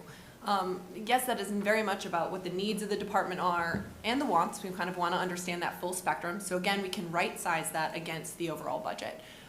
We are also after complete team buy-in. So once we've kind of started to solidify a list of needs, a list of spaces that determine an overall facility size, we want to make sure that we're not only taking into consideration those values that Jeff mentioned beforehand, but also we kind of want to make sure that we are collaborative in nature. We can kind of put a lot of different ideas out there, but we want to make sure that we are right-sizing that. We see that document not only as kind of a list of rooms and numbers and associated square footages, but it really needs to capture all of those conversations. It's the conversations that are really the critical part. We can understand maybe not only what the ultimate space is, but operationally, what are we trying to support? What are we after? What is the challenge that you are up against today? And we can work in all of those details to that space needs document. As we've kind of explored those wants and needs, we begin to optimize and plan out further. So how do we begin to do that? Some aspects of the program can be focused on a community vision. So it may not be specific to the department, but it might be something that the town needs overall. And Lexington is a good example of how we incorporated something like that. Yeah, so this actually happened as we were getting into the pandemic here. But we completed the schematic design, we got the select board's approval. They said, great, good news, we're approved the schematic design, but we want you to hold on. Because we want to have a conversation with the community about the future of policing in our town. And so they spent a year actually doing a whole series of conversations, and about a year later, they came back to me and said, here's the feedback that we got back from the community, and I went through the list, and I said, there's some good stuff in here. Some of it's not terribly surprising to me, because I work on the community policing committee, and so let's take a look at how we can address it. So, they talked a lot about it, and making sure that the lobby space really addressed the needs of the community and was inviting, welcoming, reflective of the community. They talked a lot about having social services and, and a forward-facing community focus in the department. And so we took our floor plan and did some redesign and captured a lot of those ideas, and then went back to the community and talked about it. Some of these purple highlights you see on that image are the areas that we focused on. We did get more training facilities in there. That's a big deal. That started with the 21st century policing, and then the IACP, the former president of the IACP had his trust building campaign, and one of the tenets of his trust building campaign also came back to the idea of making sure that you had appropriate training facilities in there. But a great story of really getting in, responding to the community's expectations for that facility, incorporating the design, and making sure there was space in there for community needs. I'm really proud of the interview room in there. We carefully placed it. It's so important when you're doing a public interview room to make sure that you're not re-victimizing the victim, making sure that it's a comfortable place for them to sit down and talk to a police officer. And it's just a little room, but how you think about it is so important. And I think we're going to circle back on some lessons that we've learned or challenges that we've come across and how we've kind of shifted our approach. And I think this is a great example of, we talked about speaking with those, the department early when we're doing programming. We also want to bring in other stakeholders, whether they be community groups, administration, other committees or boards. We want to speak to as many people as you guys really feel is necessary to capture that vision and capture those needs so we can think creatively about how we start to solve those challenges. So another example is, when we are planning programmatically, is how can we be adaptable and flexible, but allow you, future growth? And we want to make sure that we're right-sizing that. So one example is locker rooms and the gender ratios and how they're shifting within departments. We've come across a few different municipalities that don't necessarily want to build out possible locker rooms for male and female that exceed the total number of sworn officers extensively because they just don't know where those ratios are going to end up in 25, 30, 40 years. So one thing we do talk about is how can we be flexible and adaptable but not overbuild, give you that growth and flexibility but right size it according to the budget, and how can we build in some of that inclusivity and universal design. So one way we do that from a locker room standpoint is we're just really intentional about how we place the two locker rooms so that there's one adjoining wall along a shared string of lockers, and that can be easily shifted in one direction or another and move lockers from male to a female. So creative solutions that ultimately meet the programmatic need but don't overbuild kind of for the future today. And in my 37 years, I've seen the percentage of female officers grow significantly from when I first started to call that solution. Percentage has gone up. This is the Peabody one that we were talking about earlier, and I think we get one more chance to talk about this. But again, one of the things that we talked about was really focusing on making sure this was a place that police officers wanted to come to work. We built a lot of ideas in here that are focused on the community. We activated some of those corridor spaces that, I hate hallways because they don't contribute a darn thing. You need them to get from place to place, but there's so much square footage that doesn't have active program in it. So we found a lot of ways to activate the program. But this building has a main spine that runs down the middle. You can see it up in the image there. The front of it is sticking out at the front of the building, and it reaches out to the back of the site. And that's the area that's dedicated to the patrol staff. And so, all of the locker rooms, the firearms training simulator, the fitness room, the break room, the report prep, the roll call room, all of those live along that spine. And instead of that being space that's down in the basement or in the back of the house, this is celebrated, and people are going to love being in there. And we used that passageway. We put a lot of graphics in there and a lot of memorabilia to tell the story of the police department, to remind the officers who they work for, what they do, and what they're there to serve. And it's been a really exciting project working with that whole community as we've gone through. We actually went through a series of community meetings early on. And we did it early. We didn't have the final design ready. And the telling story is like at the third community meeting, a gentleman came up to me and he says, I've been to all 3 community meetings. And he says, what impresses me? He says, you go to the first meeting and you hear stuff. by the time you come to the second meeting, you've actually addressed it. You're not just, giving us the voice, you're actually responding to it, and that's so important. So I'm the civil engineer on the project, and my focus is mainly the site. This is your existing facility, and just looking at the aerial photograph, it's obvious that you have some site constraints on the site. Circulation. Just a few. Site circulation, you have some wetland issues, some floodplain issues which probably don't really affect your operation, but looking at how you can get vehicles in and out, obviously very, very important. And as we start looking at different sites for your new facility, those are the things that we're going to look at. Next slide. Things that we look at are, we do this on every single project. We look at, the shape of your lot. We look at the zoning, although understanding that this is a municipal building, so not as important as a different use. But we want you to know, like, how you comply with your current zoning bylaws. We look at, do you have wetlands on the site, floodplain.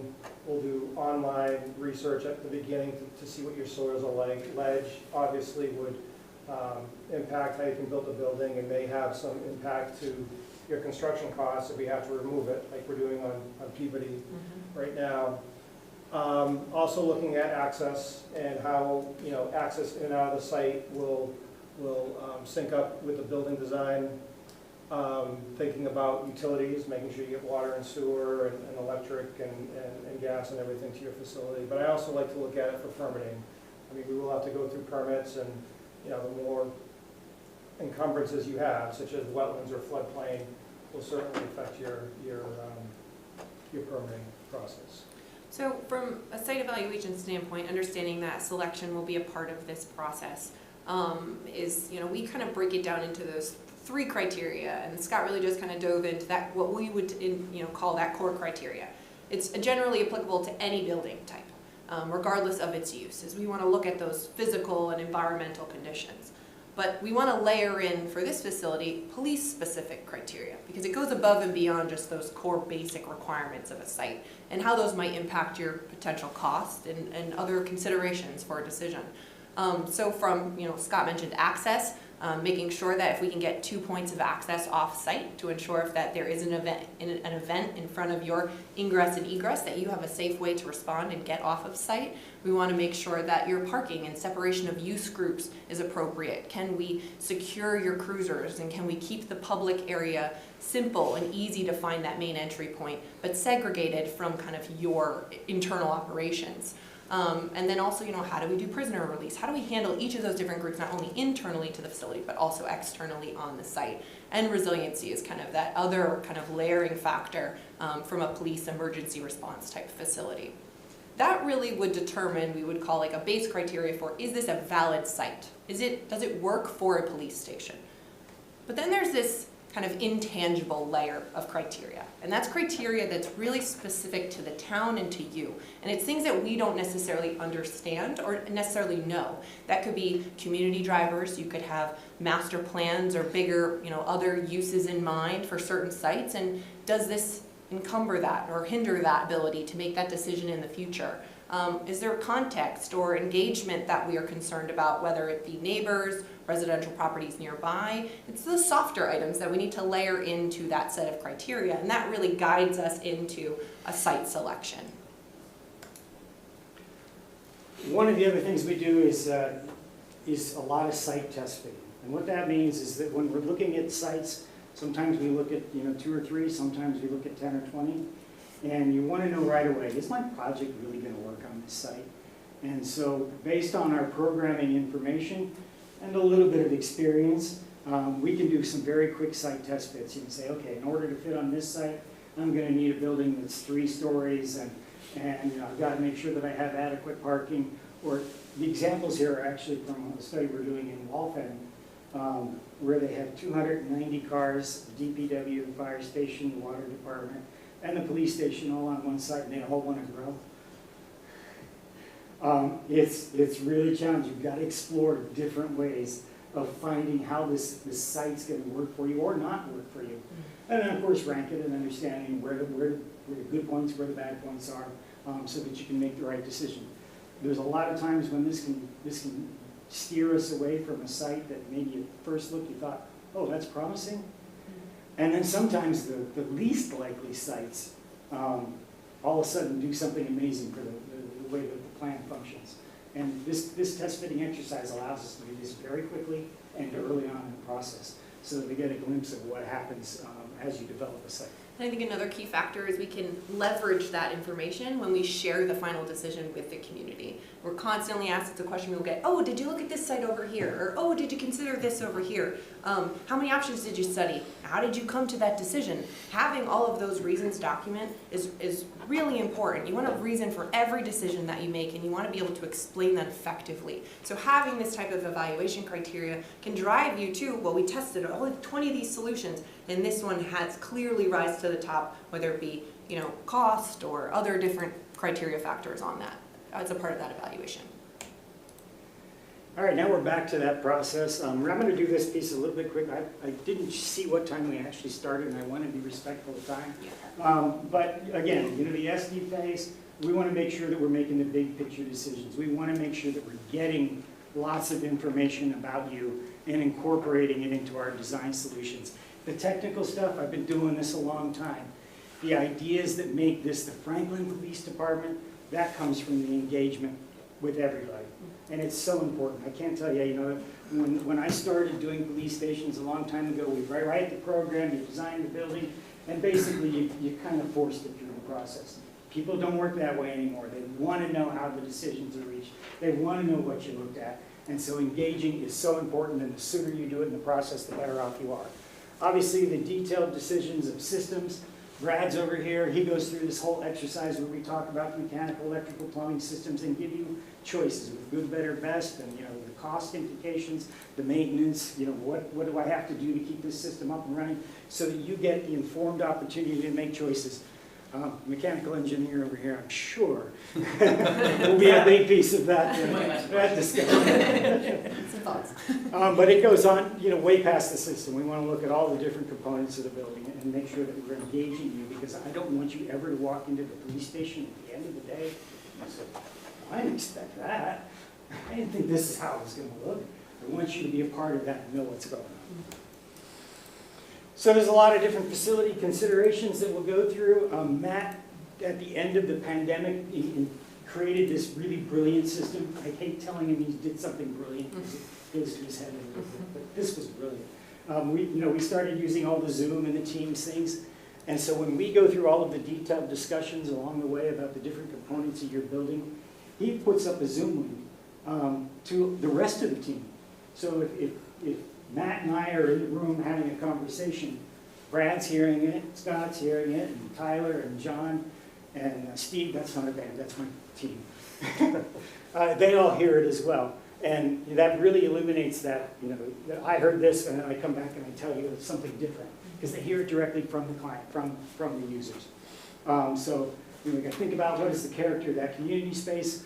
We got to be thinking about what level of collaboration do we want to provide for in the department. Obviously the training, the EOC functions up in the upper right there, those are huge, making sure that you have flexible space that can accommodate any kind of training and any kind of EOC setup. Emergency communications, you know, there's all sorts of criteria that goes around that, but making sure that that's a livable space. Number one cause of work-related injuries and illness is the dispatch center. It's not where you fight the prisoners in the back, it's the dispatch center. There's a lot of stress at that job. Making sure you're conscious of that design is important.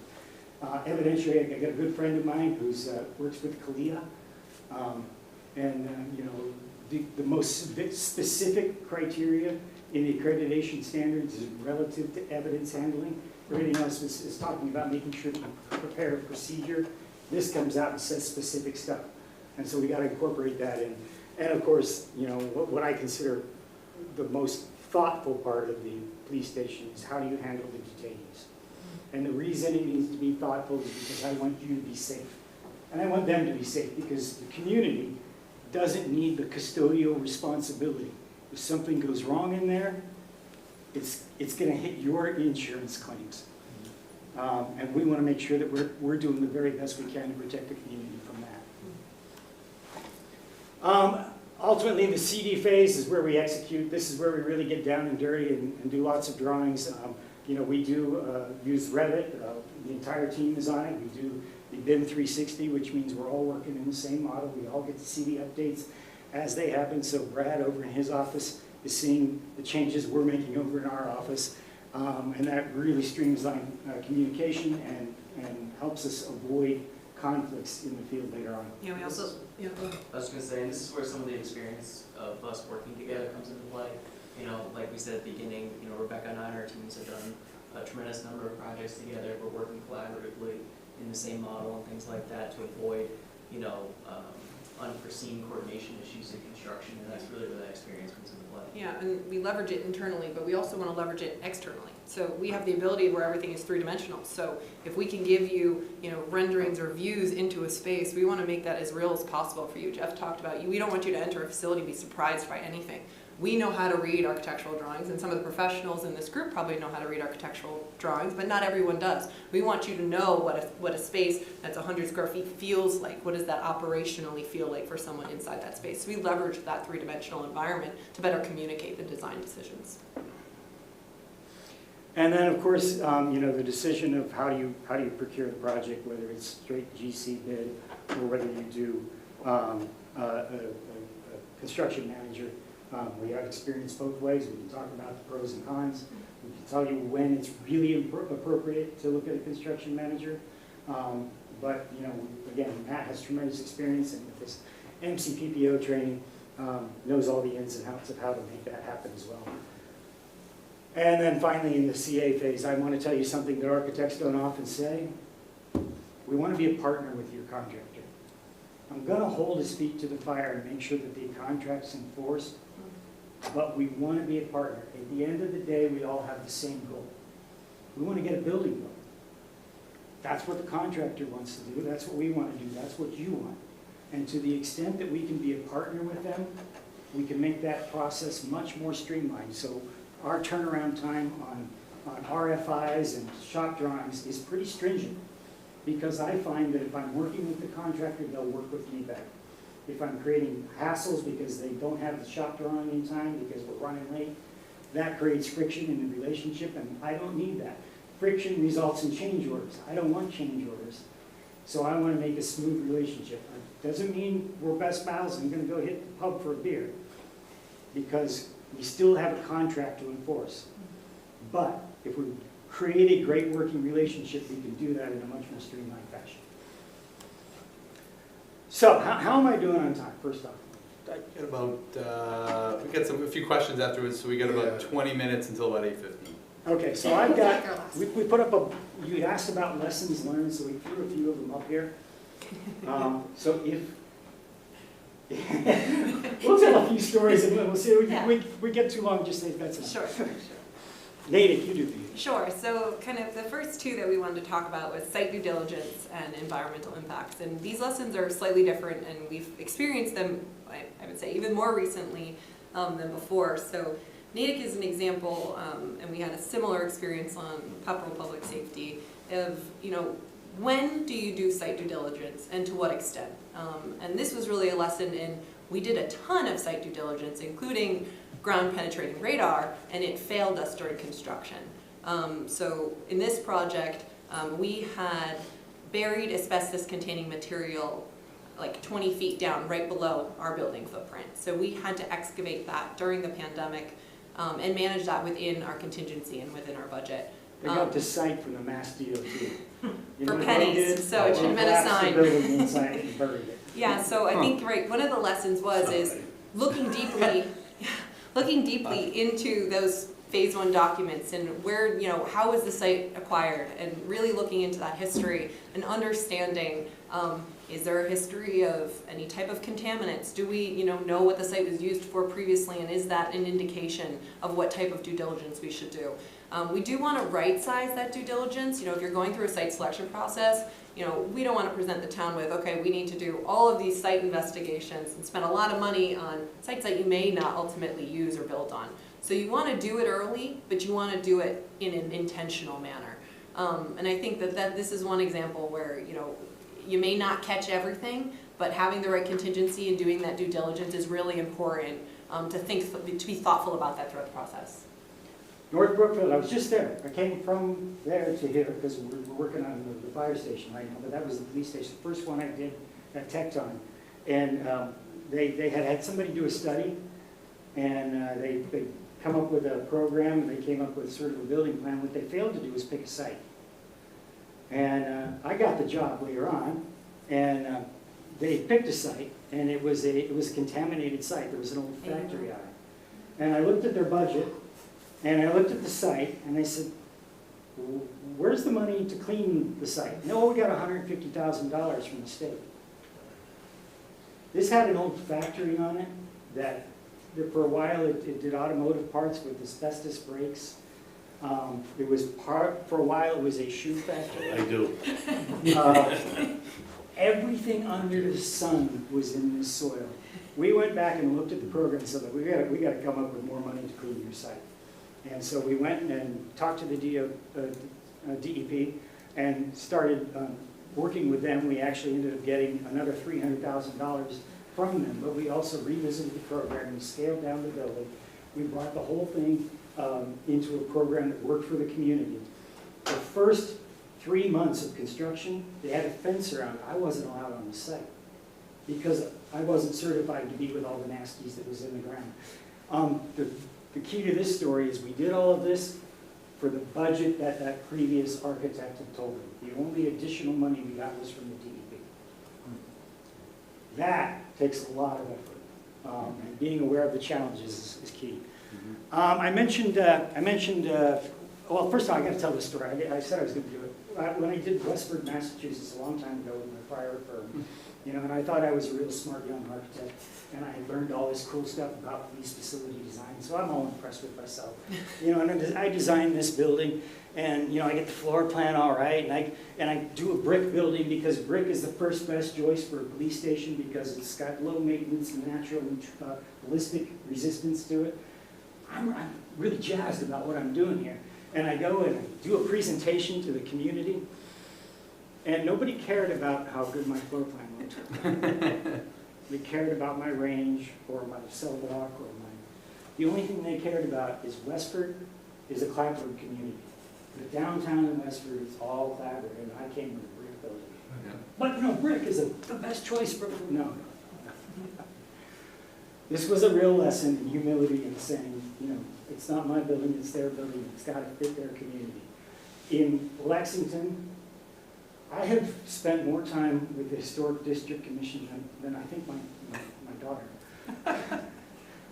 Because getting these buildings right is so important to them. So the fire station's on top, the police station's on the bottom, and right now, Brad, I'm going to give you a minute, but right now we just met with the HDC again. We're getting solar canopies in the Lexington Historic District, where Paul Revere rode by. Solar canopies with the HDC. We spent more than a year working with them, getting the design just right so it fits in the Historic District Commission. And this building will be net positive. Yeah, and some of the lessons learned there, Lexington is a very progressive community when it comes to sustainability and pushing the envelope with regards to energy efficiency, HVAC systems, that sort of thing. But I think the lesson learned there is really just being inclusive of all of the voices in town with regards to letting the people that are passionate about sustainability speak, but also working with people like Mr. D'Angelo, and we have to make it operate and it has to be maintainable. And so it's really a collaborative set of meetings and things like that. That's why Jeff brings me along to these things. He doesn't want us working in a vacuum behind the scenes. It wants, even though our stuff usually ends up, hidden above a ceiling somewhere, again, ultimately somebody has to be able to operate it, and so it's important to have those conversations up front of how those systems are going to work, how it's going to interact, and really getting the owner comfortable with it. So I already spilled the beans on the Peabody story. That's the roll call room at the end of that spine there. But I'm going to combine these two and talk about a little bit of that procurement issue and lessons learned from that. In Peabody, we ended up going with a construction manager because we have a site that's right next to the biggest middle school in the state, and it's all granite. We spent a lot of time working the building design and looking at the granite contour, even though the granite contour is below 4 feet of dirt. We had to understand where the rock was and how we could design our building to impact the least amount of rock removal. There's actually a big rock on the site that we decided we weren't going to try and excavate it, so we actually worked it into the design. The town they got a competition at the middle school having kids name the rock now. I'm afraid we're going to get Rocky McRockface. But anyway, spent a lot of time with them. Having a construction manager on board was really key to managing that whole process. And W2 Rich, we've been working with them. They've been fantastic. I spent years not liking construction managers, and I've changed my mind. We've worked with some really great ones. The other one is our Shrewsbury Police Station. The day after we got the money from the town, this pandemic thing showed up in the news. And I panicked and I said, we gotta cut square footage and get this thing down. So I redesigned the floor plan, took about 1,500 square feet out of it, to make sure there was a little more breathing around. That was a good move, but the real lesson here is when we started working with our construction manager on this project, they were paying attention, which is the problem I used to have with construction managers. They weren't really paying attention. They came to us one day and said we see bar joists in the plants. Because Amazon is building a jillion warehouses because everybody's living at home and ordering online, bar joists are in short supply. You'd be better off if you put steel in there. They came to us later and said, metal deck, we're seeing a lot of metal deck, we're getting lead time on metal deck. Can we pre-buy the metal deck and get it in place? And we did that. They bought up a stock of drywall and mud so that they had that in their warehouse ready to go. But being aware of what's happening outside of just our design process, but really engaging in what's happening in the market, really created tremendous advantages. That building came through the entire pandemic, some of the worst escalation we've seen under budget, with money left over. We built the police station, we added a connection back to the park behind, we did a beautiful memorial grove out front, we added parking to the entire town hall complex, and all of it through the worst escalation period and still on budget. So I get a question, can I ask one real quick on that? Go ahead, Joe. So, was it estimated, was it overestimated, is that why it came under budget? I will say that one of our estimators is a little bit on the conservative side. Because prior to that, I mean, I could understand the challenges with that. And you finished it post-pandemic, or was it during the pandemic? What is it, what did we have, 1 year ago? 22. 22? So it was mid. Yeah, part of it was, we did have a little bit of room in that budget, but that's cutting out 1,500 square feet was a big piece of it. We became aware there's is it mercury in the soil? Arsenic in the soil. We became aware of that early in the process, and we actually spent a lot of time with our civil engineers talking about how do we avoid spending extra money to export this. It's just naturally occurring in the soil there. Things I didn't used to think about as a So you cut 1,500 square feet from that facility? Yeah, isn't that surprising? Can you believe that? That place is huge. It is. They have a lot of extra space there for growth and all that, because we asked them, well, we built a place the last 50+ years and we're experiencing that we're thinking we're gonna have extra, but Debbie and I went and visited there, and I'm absolutely astonished that that building was gonna be 1,500 square feet more than what it is now. Yes, the crazy thing is we're doing the programming interviews, and the chief, the former chief is there. And there's a detective captain, I think he was at the time, and he keeps asking for all this extra stuff, and I'm like, that's a lot. It's kind of a lot. That's a lot of patrol desks, that's a lot of detective desks, and I keep looking over at the chief, and he gives me one of these. Little did I know that the detective captain was the soon-to-be Chief Anderson. And all those things he was asking for was because he knew he was going to be chief. And that's an important when we are going through the programming, it's, there is a back and forth. We want to listen to what the needs and the wants are, but we do kind of give you that, okay, this is also what we've seen. I think one of the questions we ask is, are we missing anything, or are we thinking far enough into the future? And we do want to provide be that sounding board without directing decision making. But when we did that squeeze, we still met all of the programmatic requirements. So that is one thing that we also integrate into our process, is that your first pass or two on the floor plan will never be your most efficient. And by putting another set of eyes on it and looking at ways for it to be more efficient, when we squeezed that 1,500 square feet out, we were finding greater ways to make the circulation more efficient or the adjacencies more efficient, so that we could still meet all those programmatic requirements but cut out that square footage. And in facilities like this, square footage is your greatest cost driver. So when we're trying to save substantial savings, that's where we will target. Finishes are pennies on the dollar when it comes to facilities of this nature, but square footage is really the driver. So that we really take that kind of programming and conceptual schematic design phase really seriously, because we want to make sure we're all headed in the same direction. All right, closing slides so we can answer questions. You know, again, I already told you, I have a lot of experience, been doing this a long time. That's all well and good, but it's just the basis of information we start from to have real conversations. Designing police stations today is not what it was when I started doing it.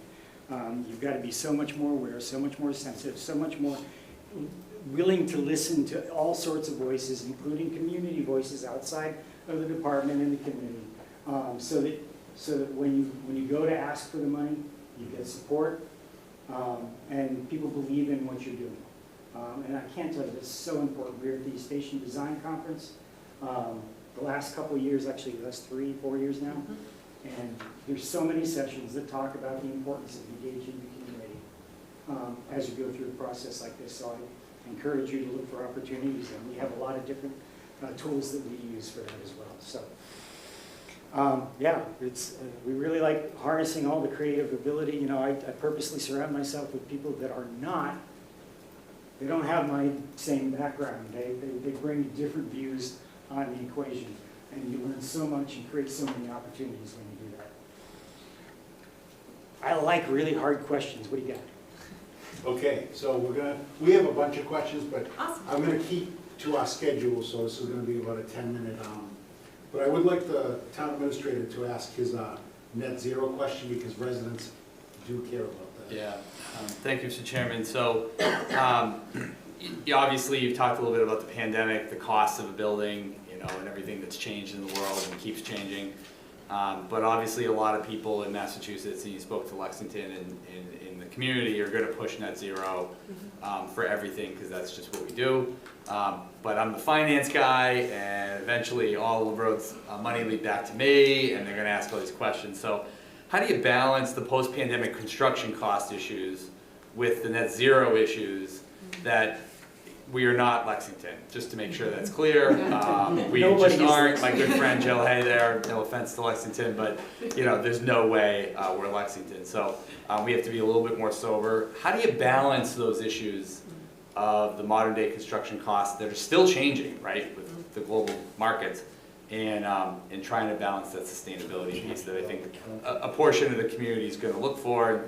You mentioned it earlier, just trying to balance those voices, right? Number one is do the easy stuff first. Building a good envelope.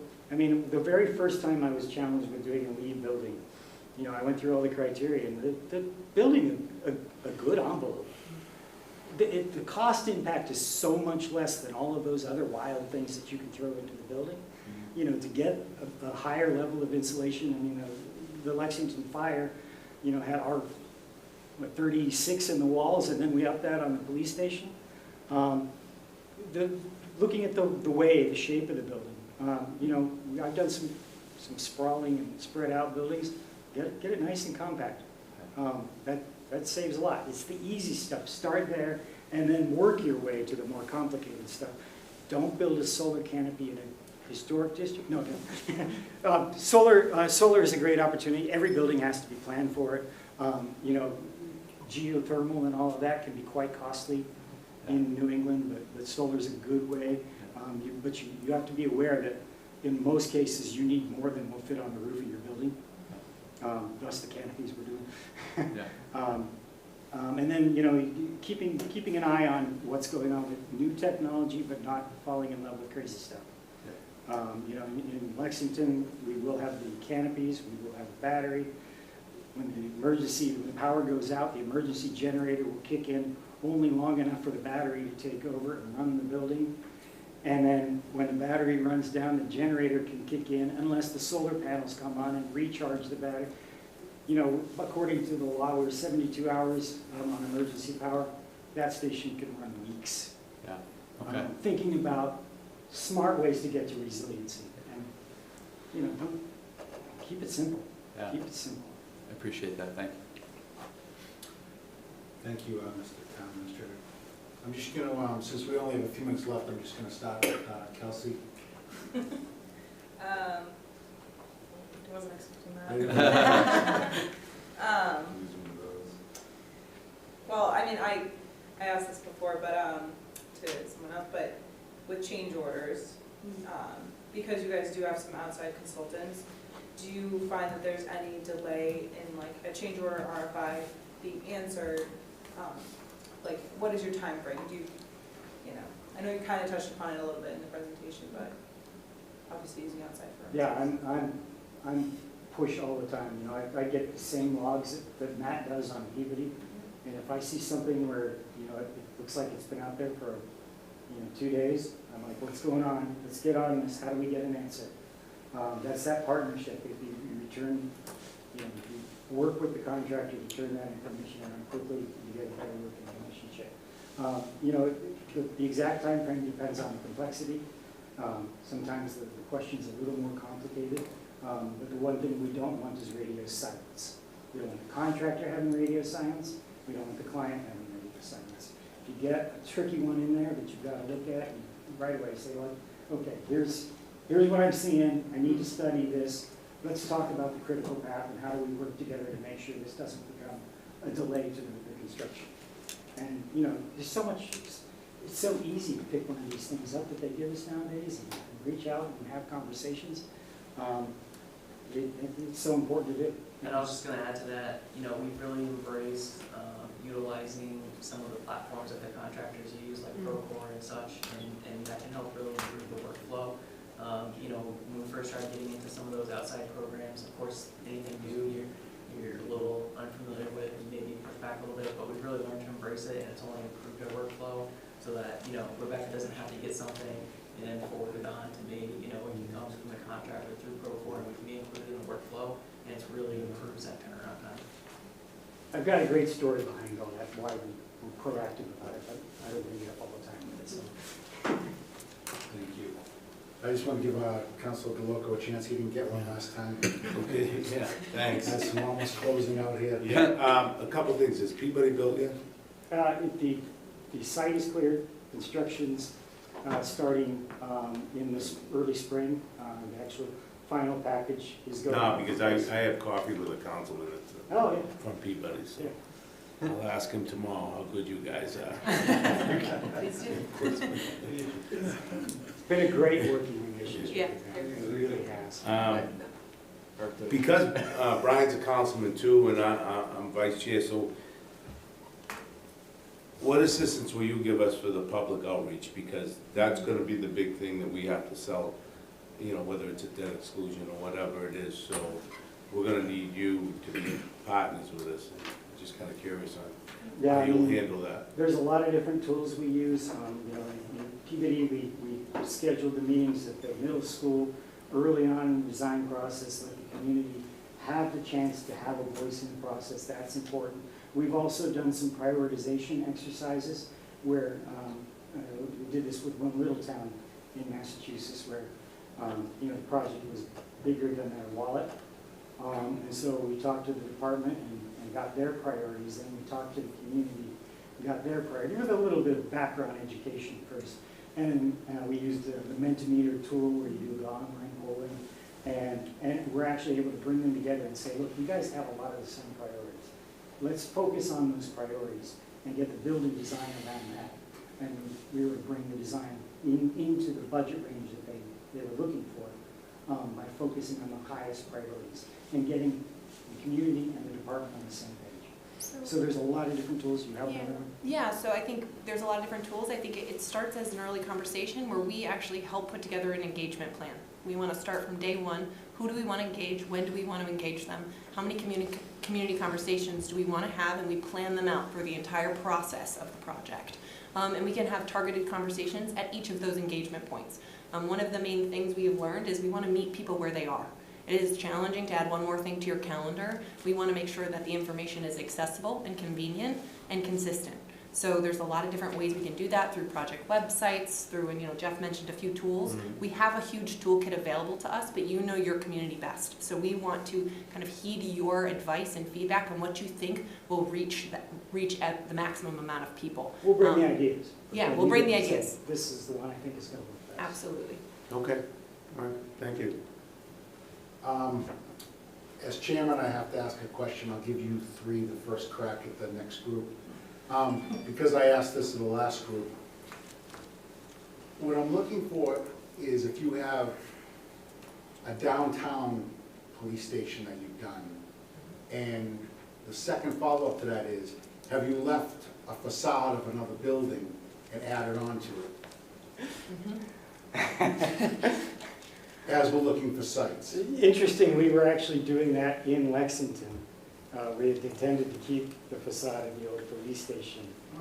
That was an exercise we went through, and then ultimately the select board decided that they didn't like where it was headed and changed our direction and ended up taking the little building down. But we've gone through the whole exercise of figuring out how to keep that facade.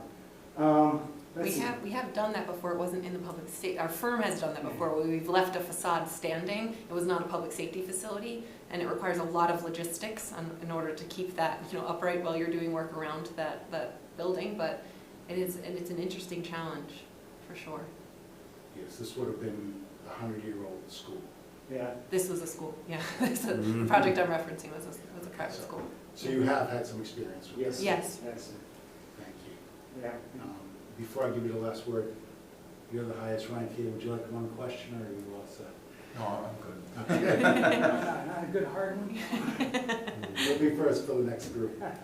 Thank you very much. Thank you. guys were Thank excellent. you. Thank you. Thank you.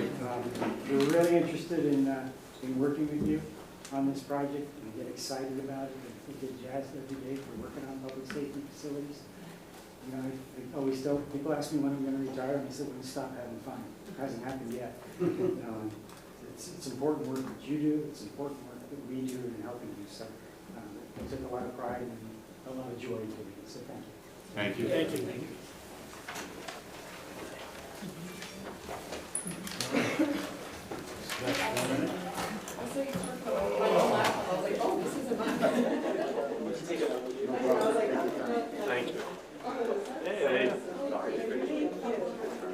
Yeah, no, I appreciate it. I'm going to quickly do thank you so much. The Shrewsbury question is very interesting. Yeah. That's a great facility. I know, actually, I'd like to see that. Plus, Yeah, no, we can go to some of these places again. We just do that. Thank you. Thank you so much. Everyone, thank you. Thank you very much. Did we do a video? I don't think I put it. No, I think you did. Thank you. so much. It's a lot. Shrewsbury is one of those towns that we use as a comp town, too, which is interesting. And the police department is exactly the same. It's 58 And you're saying that place is yours? It's 45,000 square feet. But they didn't have everything.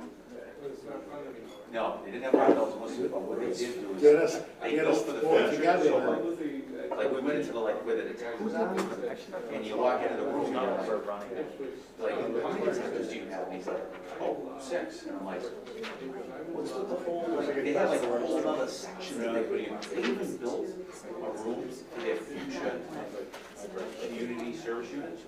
I'm like, you don't have one, but you built an office for it.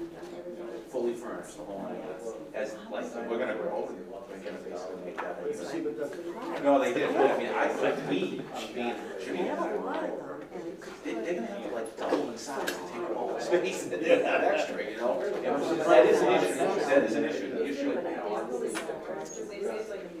Really interested. It's my school campus, they have a freeze there, town hall and the library. Really? So they must own the whole place. And then is there anything about the public library, the rules and regulations of the fire station and the police station? You buy the town hall, police station, fire station, and that.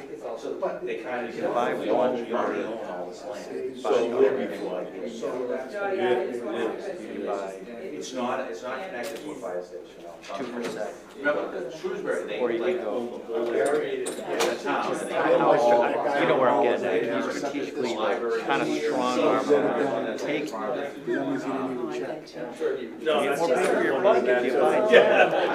Disrespecting my wife. Yeah, that sounds.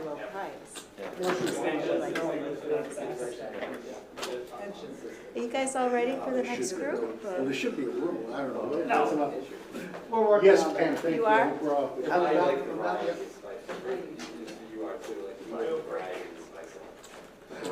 There is gonna be someone joining me Right, I'm as doing good at my chairmanship. I'm keeping it on time. Yes. Yeah, what we had, yeah. But they're answering. A lot of the, like, the only reason I have, like, I got. I mean, they answer them before we even ask them. Right, the one that you asked. is Yeah. all the Same. same. Yeah. And Jamie. Okay. Yeah, one for the answer. No, I didn't, I know, what I know. Good. I just would like to be done in 9:15. Those are very valid questions, those are good. I texted Churgo, but he's freaking asleep. Yeah, I did, I texted him already, he didn't answer, he's probably asleep. He probably worked 3 shifts yesterday. He's still on the clock. Hi, everybody, please have a seat. Thank you. It's a training. It's close to everything.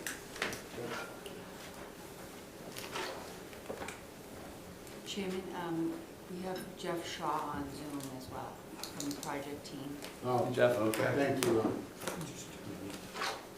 Good evening, everybody. Hi, Jeff.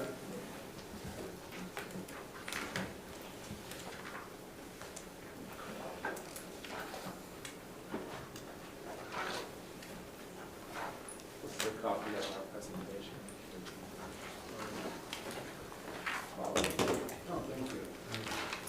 A little version. It's a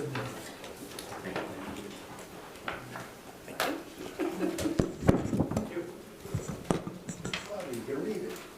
Thank you. Perfect.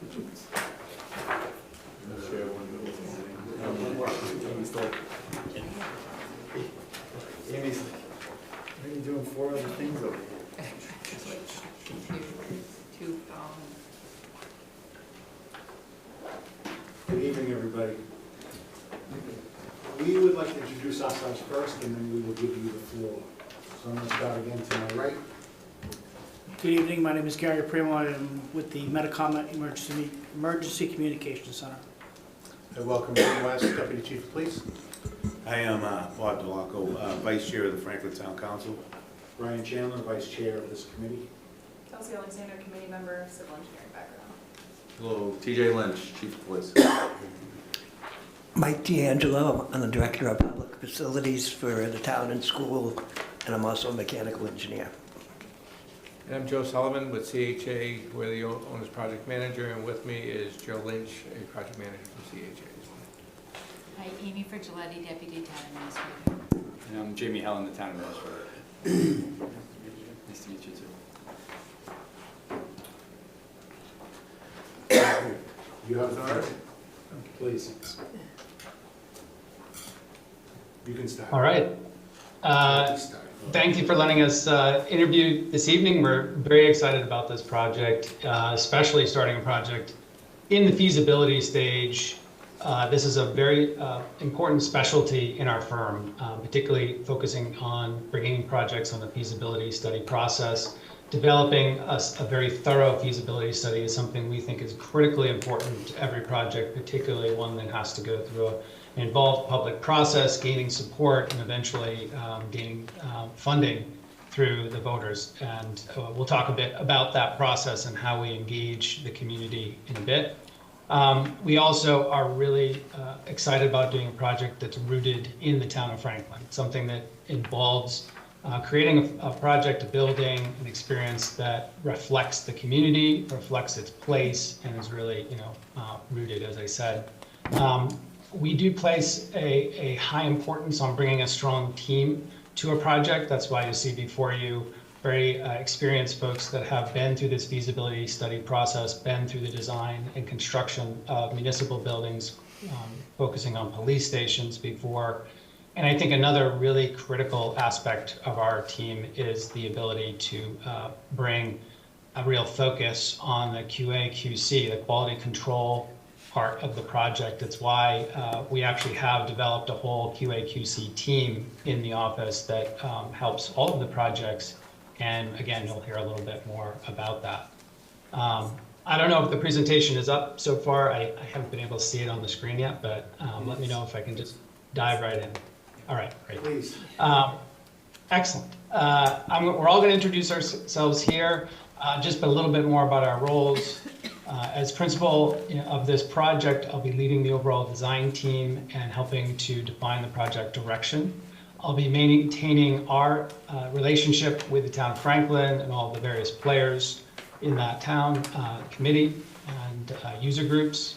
I have a significant amount of police station design experience, and I'll be bringing that throughout the project from beginning to end. I'll be attending all the key meetings and presenting the project to the town.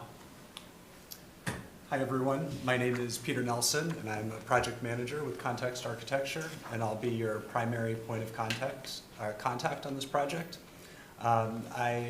Will be with you from the design phase through construction documents on a day-to-day basis, working with the police department and the working group.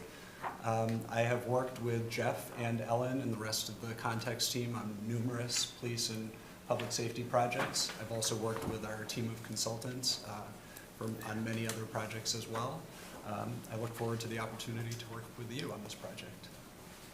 My name's Ellen Light. I'm a senior project manager with Context Architecture. I have extensive experience in working on police stations and public safety. And my role is a secondary role to support Peter and the team. I will be working with the team, looking at the project schedule, making sure things are staying on track, and attending key meetings. Good evening. My name is Chris Logan. I'm the Director of Projects at Context. Very excited to be here tonight presenting our pitch for this project. I am part of the QA/QC team in the office that actually provides a lot of oversight on these projects.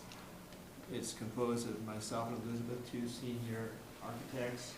Had a lot of experience in municipal design, mainly focused on police stations.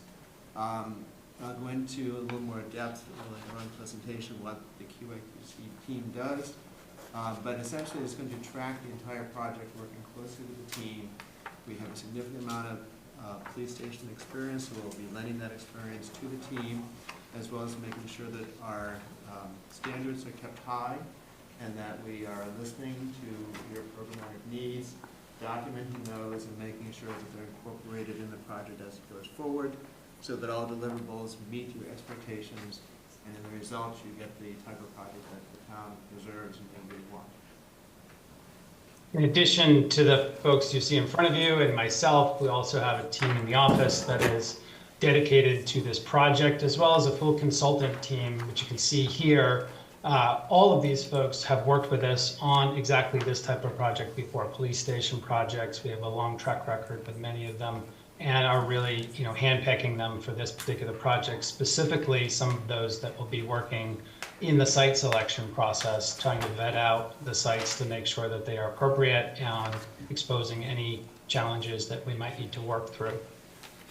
Our team, as you've heard and have seen in our proposal, has a lot of experience doing police stations, public safety facilities, and beyond simply just knowing how to put the pieces together to create a building that has the name of a police station, you really have to know how the police department operates. Many different stations are different in terms of how the police want to operate in detail, but beyond just the generic operating of a police station, we really focus on listening to exactly how you want the building to operate for your particular station in Franklin, and how it might play out in the various different spaces within the building, from the evidence storage and processing sequence through into detainee in the detention area, into the potential dispatching options, as well as training. And that's a really important function in a new police station or renovation of a police station, making sure that we've developed the appropriate level of training facilities into the building. It's critical that we really hear from you and tease that out throughout the design process and programming process to embed that in the way the station operates. One of the things we want to do today is talk about 3 different particular considerations when building a police station. And I'll start first by talking about community engagement. And this is really starting now in the public process of building and designing a police station. How do we engage the public effectively to make sure that they understand the need and why this is responsive to that need, whatever we're proposing as the design solution, how we're being stewards of the community's funds, as well as gaining their respect in how we are presenting the project and making sure the building stays authentic to the town of Franklin. We'll be talking about the schedule and the opportunities on incorporating the community engagement, but it is something that we highly value, and depending on how you folks feel about the community engagement process and how much of that you would like, we can design the project schedule to move in any different direction. In some cases, doing many different public information sessions is a benefit, and we look forward to that.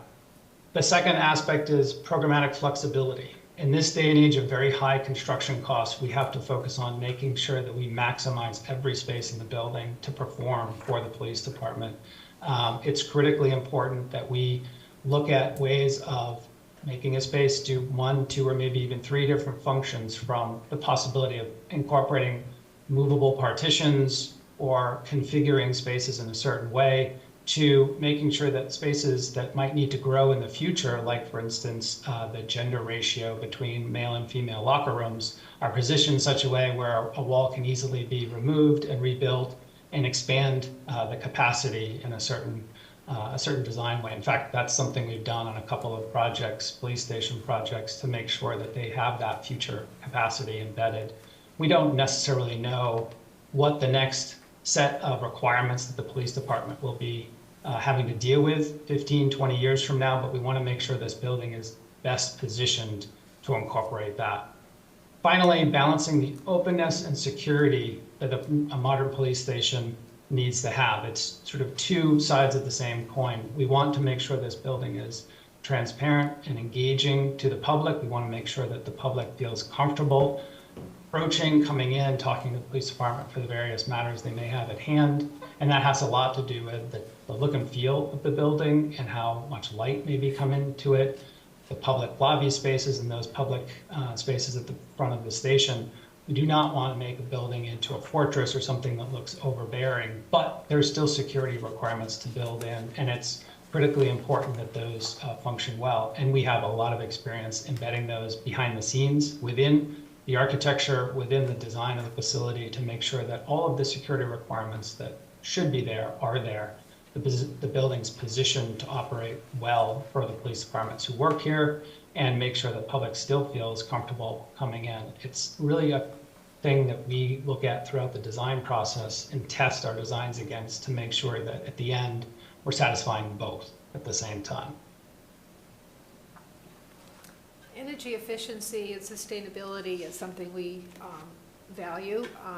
We are sure that we know that Franklin has the green community status, and I can guess that you must be quite proud of it, as you should be. We take the energy and sustainability very seriously ourselves. Jeff, Peter, and I are all LEED certified professionals. When we work with a client, our first task is to work with you to figure out what the goals are, whether they're LEED, whether they're carbon neutrality, whether they're net zero or passive house. Each client is different, Once the goals are established, we begin working with our team to put together models, test those models, and come up with what we think are the best strategies based on that goal.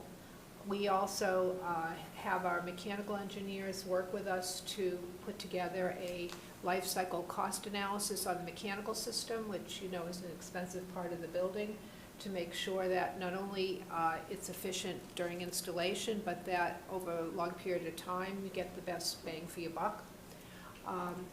And we look at utility rebates. We've been successful doing this. We very much enjoy doing this. And some of the communities where we have worked doing this have been in Arlington. We helped them put together their first LEED Silver and Gold municipal buildings. In Belmont and in Milton, we worked with them and the community to bring together carbon neutrality buildings and explain to the public. And as well as in Medford, we helped them put together fossil fuel-free mechanical system, PV. So we look forward to finding out what it is that would be best for Franklin and working with you. As I talked about earlier this evening, the benefit of working with Context is this division in the office. There's really an internal structure where we have two people, myself and Elizabeth Appledorn, who run the quality assurance program.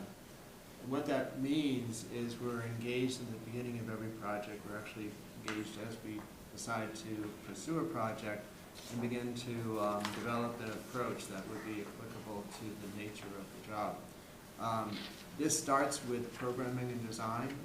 Both of us have spent decades working on municipal, mostly public safety buildings, so we have that experience, a backlog of knowledge of how construction works, and how a successful building can be delivered on time and on budget.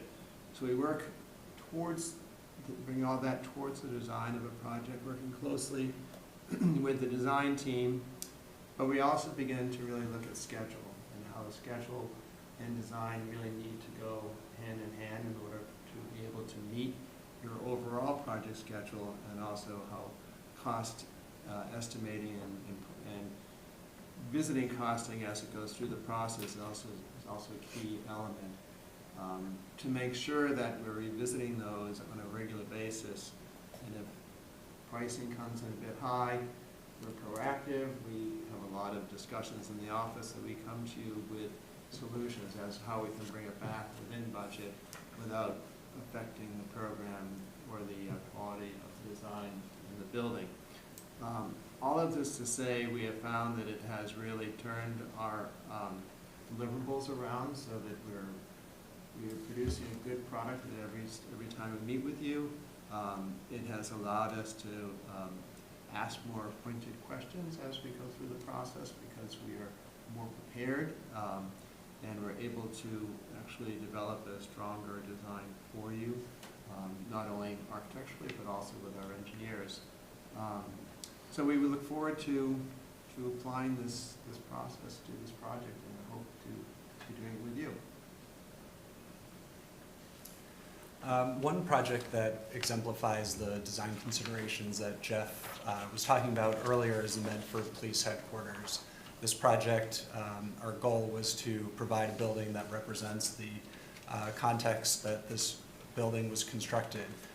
Located in an urban site, the building really reflects the surrounding areas in which it's located.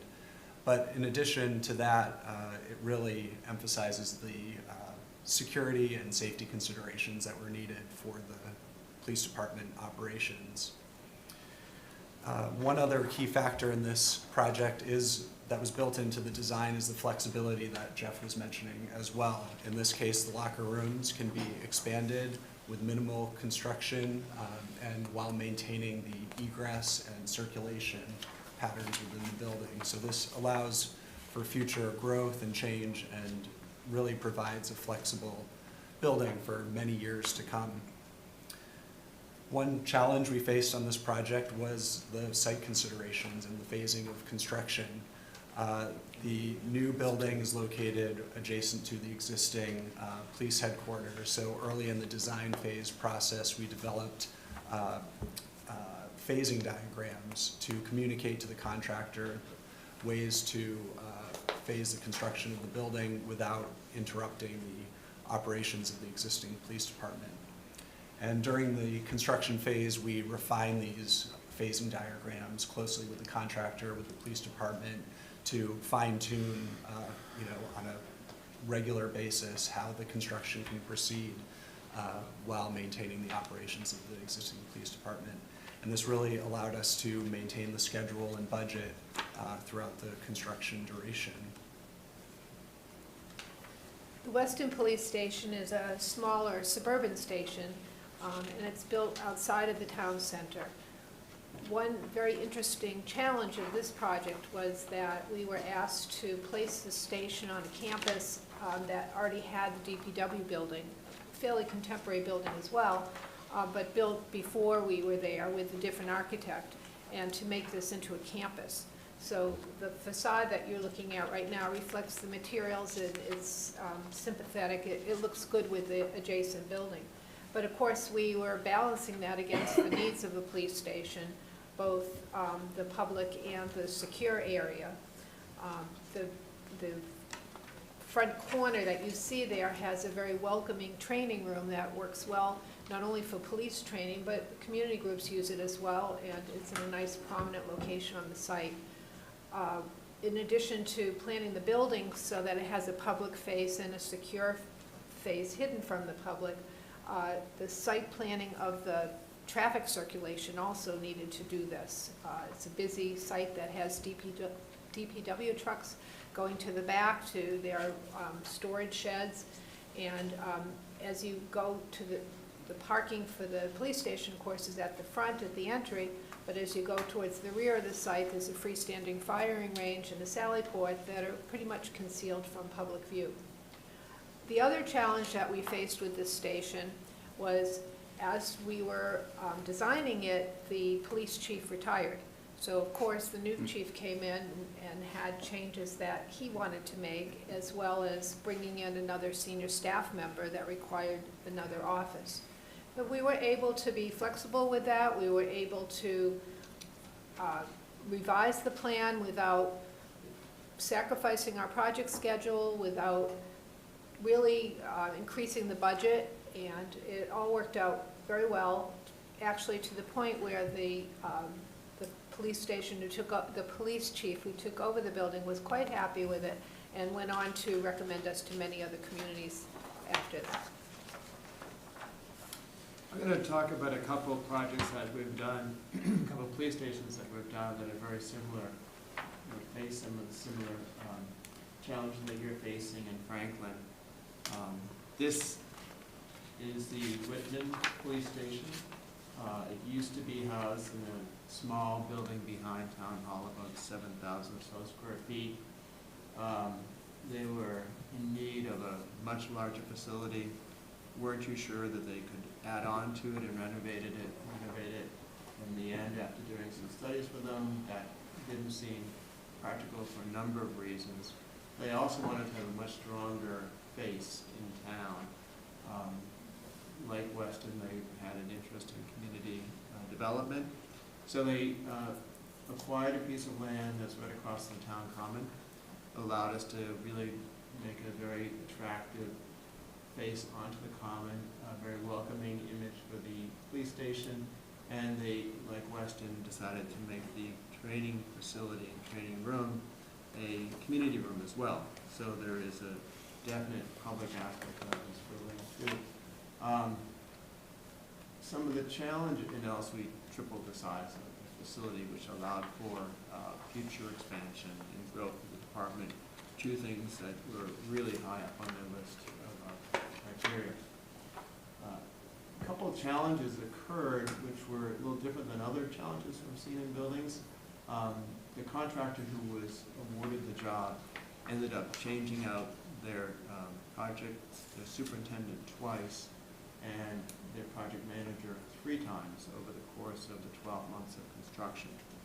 Our concern was continuity of construction technique and communication, and the fact that certain things just would get lost in the transition process. So we actually developed a strong partnership with the contractor and the OPM to really track all the parts of the building to make sure that it wasn't going to fall into that area of things that's getting missed. And in the end, it was a successful endeavor.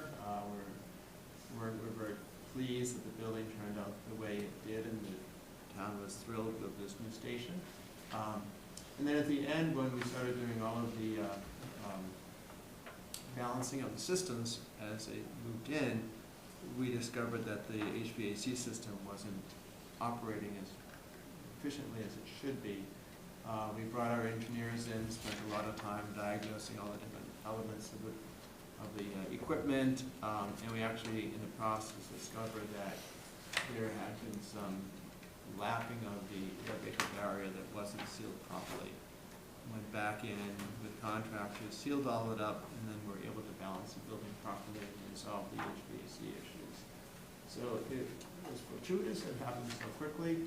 We're able to avoid a lot of the fallout of what happens when it isn't found quickly. But it was, in the end, a really great project. For the town of Brunswick, Maine, again, the existing police station was housed in the basement of Town Hall. So I guess that definition tells you it wasn't really adequate for a police station. And they had outgrown it. They didn't have any training facilities. They didn't have a proper operational center. And there wasn't any land around the town hall that they could use, so they chose a piece of land that they had on the corner of Route 1, which was right at the entrance to the town of Brunswick. And the task was not only to design a new police station, but to make the police station appear to be the gateway to the town of Brunswick. So the entrance has a lot of glass, a lot of light, and the lobby is kind of a welcome center for Brunswick. The building is 2 stories above grade, 1 story below grade. The below grade is not just storage, it's operational facilities. So it actually ended up being a 24,000 square foot police station. The challenges here were more typical of what you might find in some buildings. We do a lot of, we put a lot of emphasis on exploring sites when sites are selected to try to find any unknown conditions, which we did here. However, there was extensive ledge that was found in one corner of the building where there weren't many borings taken. So the challenge was, how do we ameliorate this issue without affecting schedule and not ending up in a large change order? We worked closely with the contractor.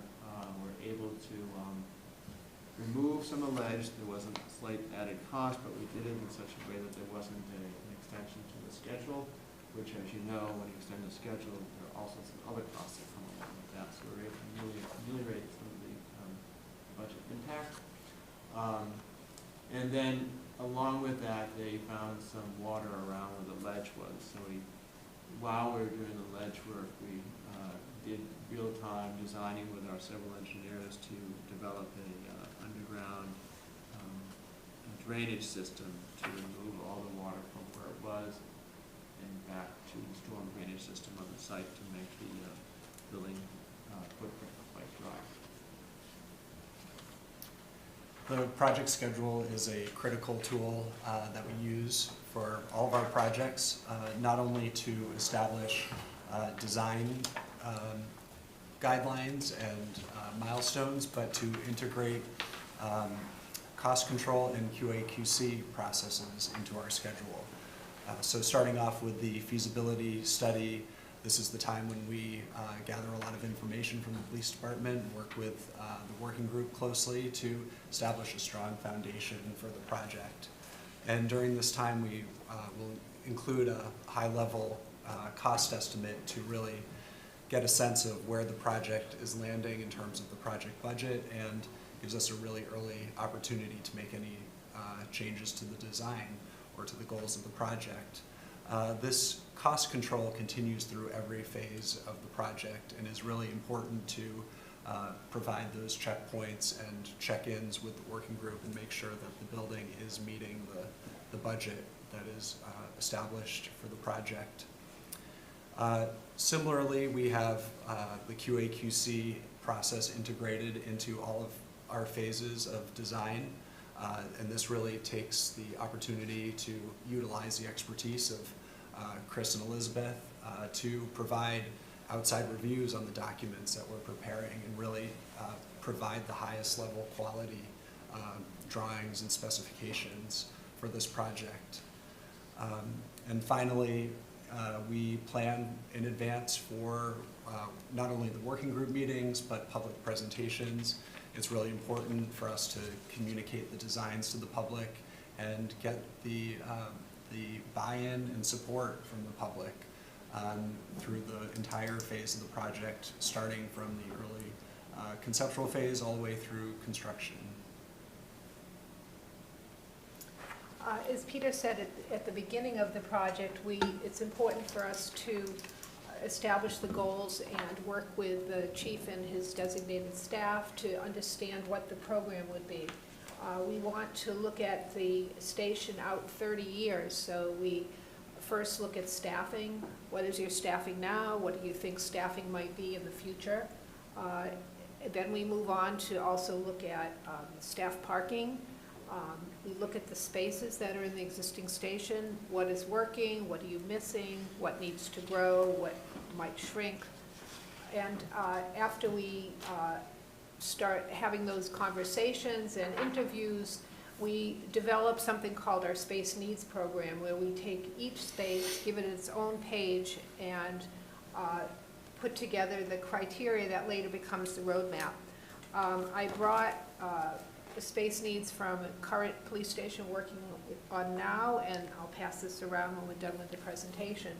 But meanwhile, you can see on the slide right now that there's a typical page there, and it's a very easy to read booklet when it's done. It has a diagram of the space that it concerns. It talks about the adjacencies, talks about the relationship to public versus secure, talks about the furnishings that are needed in that space. By then, we've established a good size for the number of people who are going to be utilizing the space, what the engineering needs are, what the finishes will be, if there are any special needs for it. This document gets reviewed several times until we come up with a final space needs program, and it really becomes a roadmap right through the project. As the project moves along to its various phases, new people join the team, new information comes together, and it's easy to get some of the information lost that shouldn't be. So it becomes an important document, and it allows us to continue to see the forest through the trees as we accumulate more and more detail. So now we're going to talk more specifically about Franklin, about your site. And on the left, you can see we've darkened the area of the Google map that is Franklin. And within that, there's a white box that shows the center of Franklin, shows the location of your existing police station, as well as 2 elementary school sites that we heard might be under consideration for the if the station is not built on the existing site. And so now Peter is going to talk about this in more detail. Right, as Ellen mentioned, during the programming phase, we'll have a lot of information about the size of the building that's required, the staffing, parking needs, and with this information, we can really understand what the next steps are for the site selection. And one of those steps is to examine the existing police station to see if that site is feasible for renovation or expansion. And simultaneously, we'll continue to look at additional sites, 2 of which are included here, but there will be many others that we'll consider that are either town-owned or acquired. And we'll go through the process of reviewing the sites and developing options in order to really create a clear understanding of what site is most appropriate for this project. And one tool that we use to establish the site selection is our site selection matrix. Working with the police department and the working group, we establish a number of criteria, which is listed on the left, and identify which ones are most important and give those a high score, 1 through 10, and calibrate those criteria according to the needs of the town and the police department.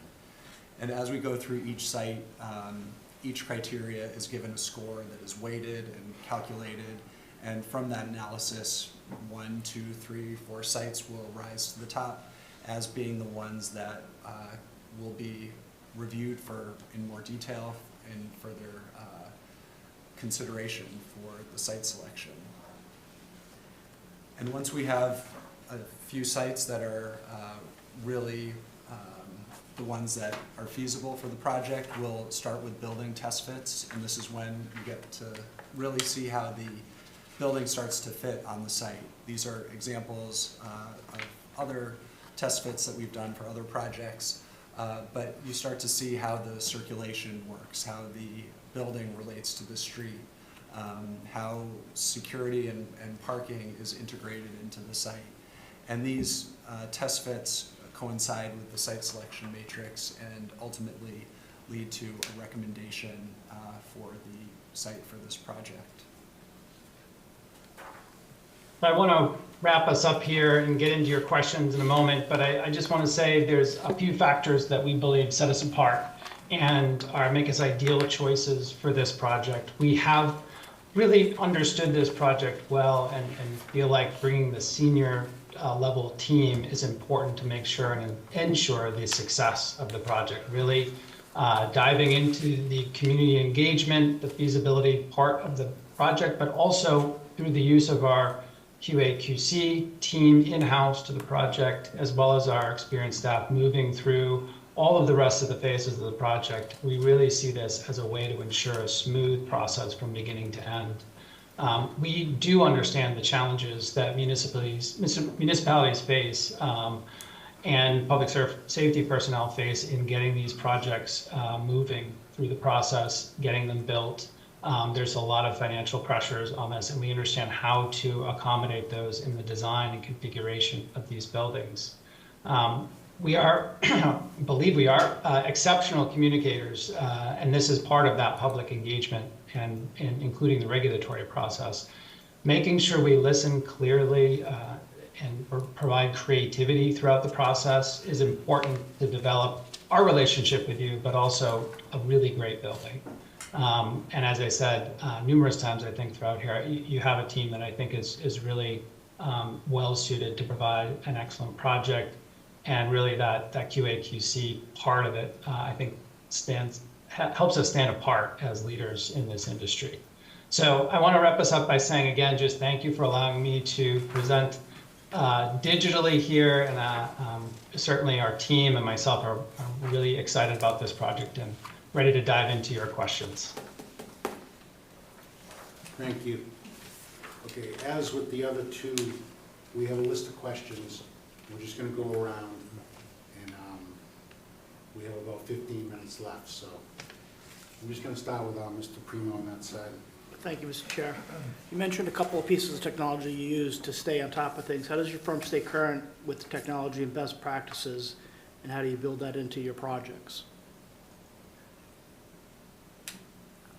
Happy to jump in. I know you guys probably can't tell if I'm answering or not, so I'll jump in when I can. And I'm going to pass it off to Chris or Ellen in a second. But our team uses all the latest tools from building information modeling systems like Revit, who has developed a cloud computing technique called Autodesk Construction Cloud. We use this to collaborate with our design team members. We can do it live, real time, and create a 3D model of the building live with our consultant team. We're doing this on a project right now currently.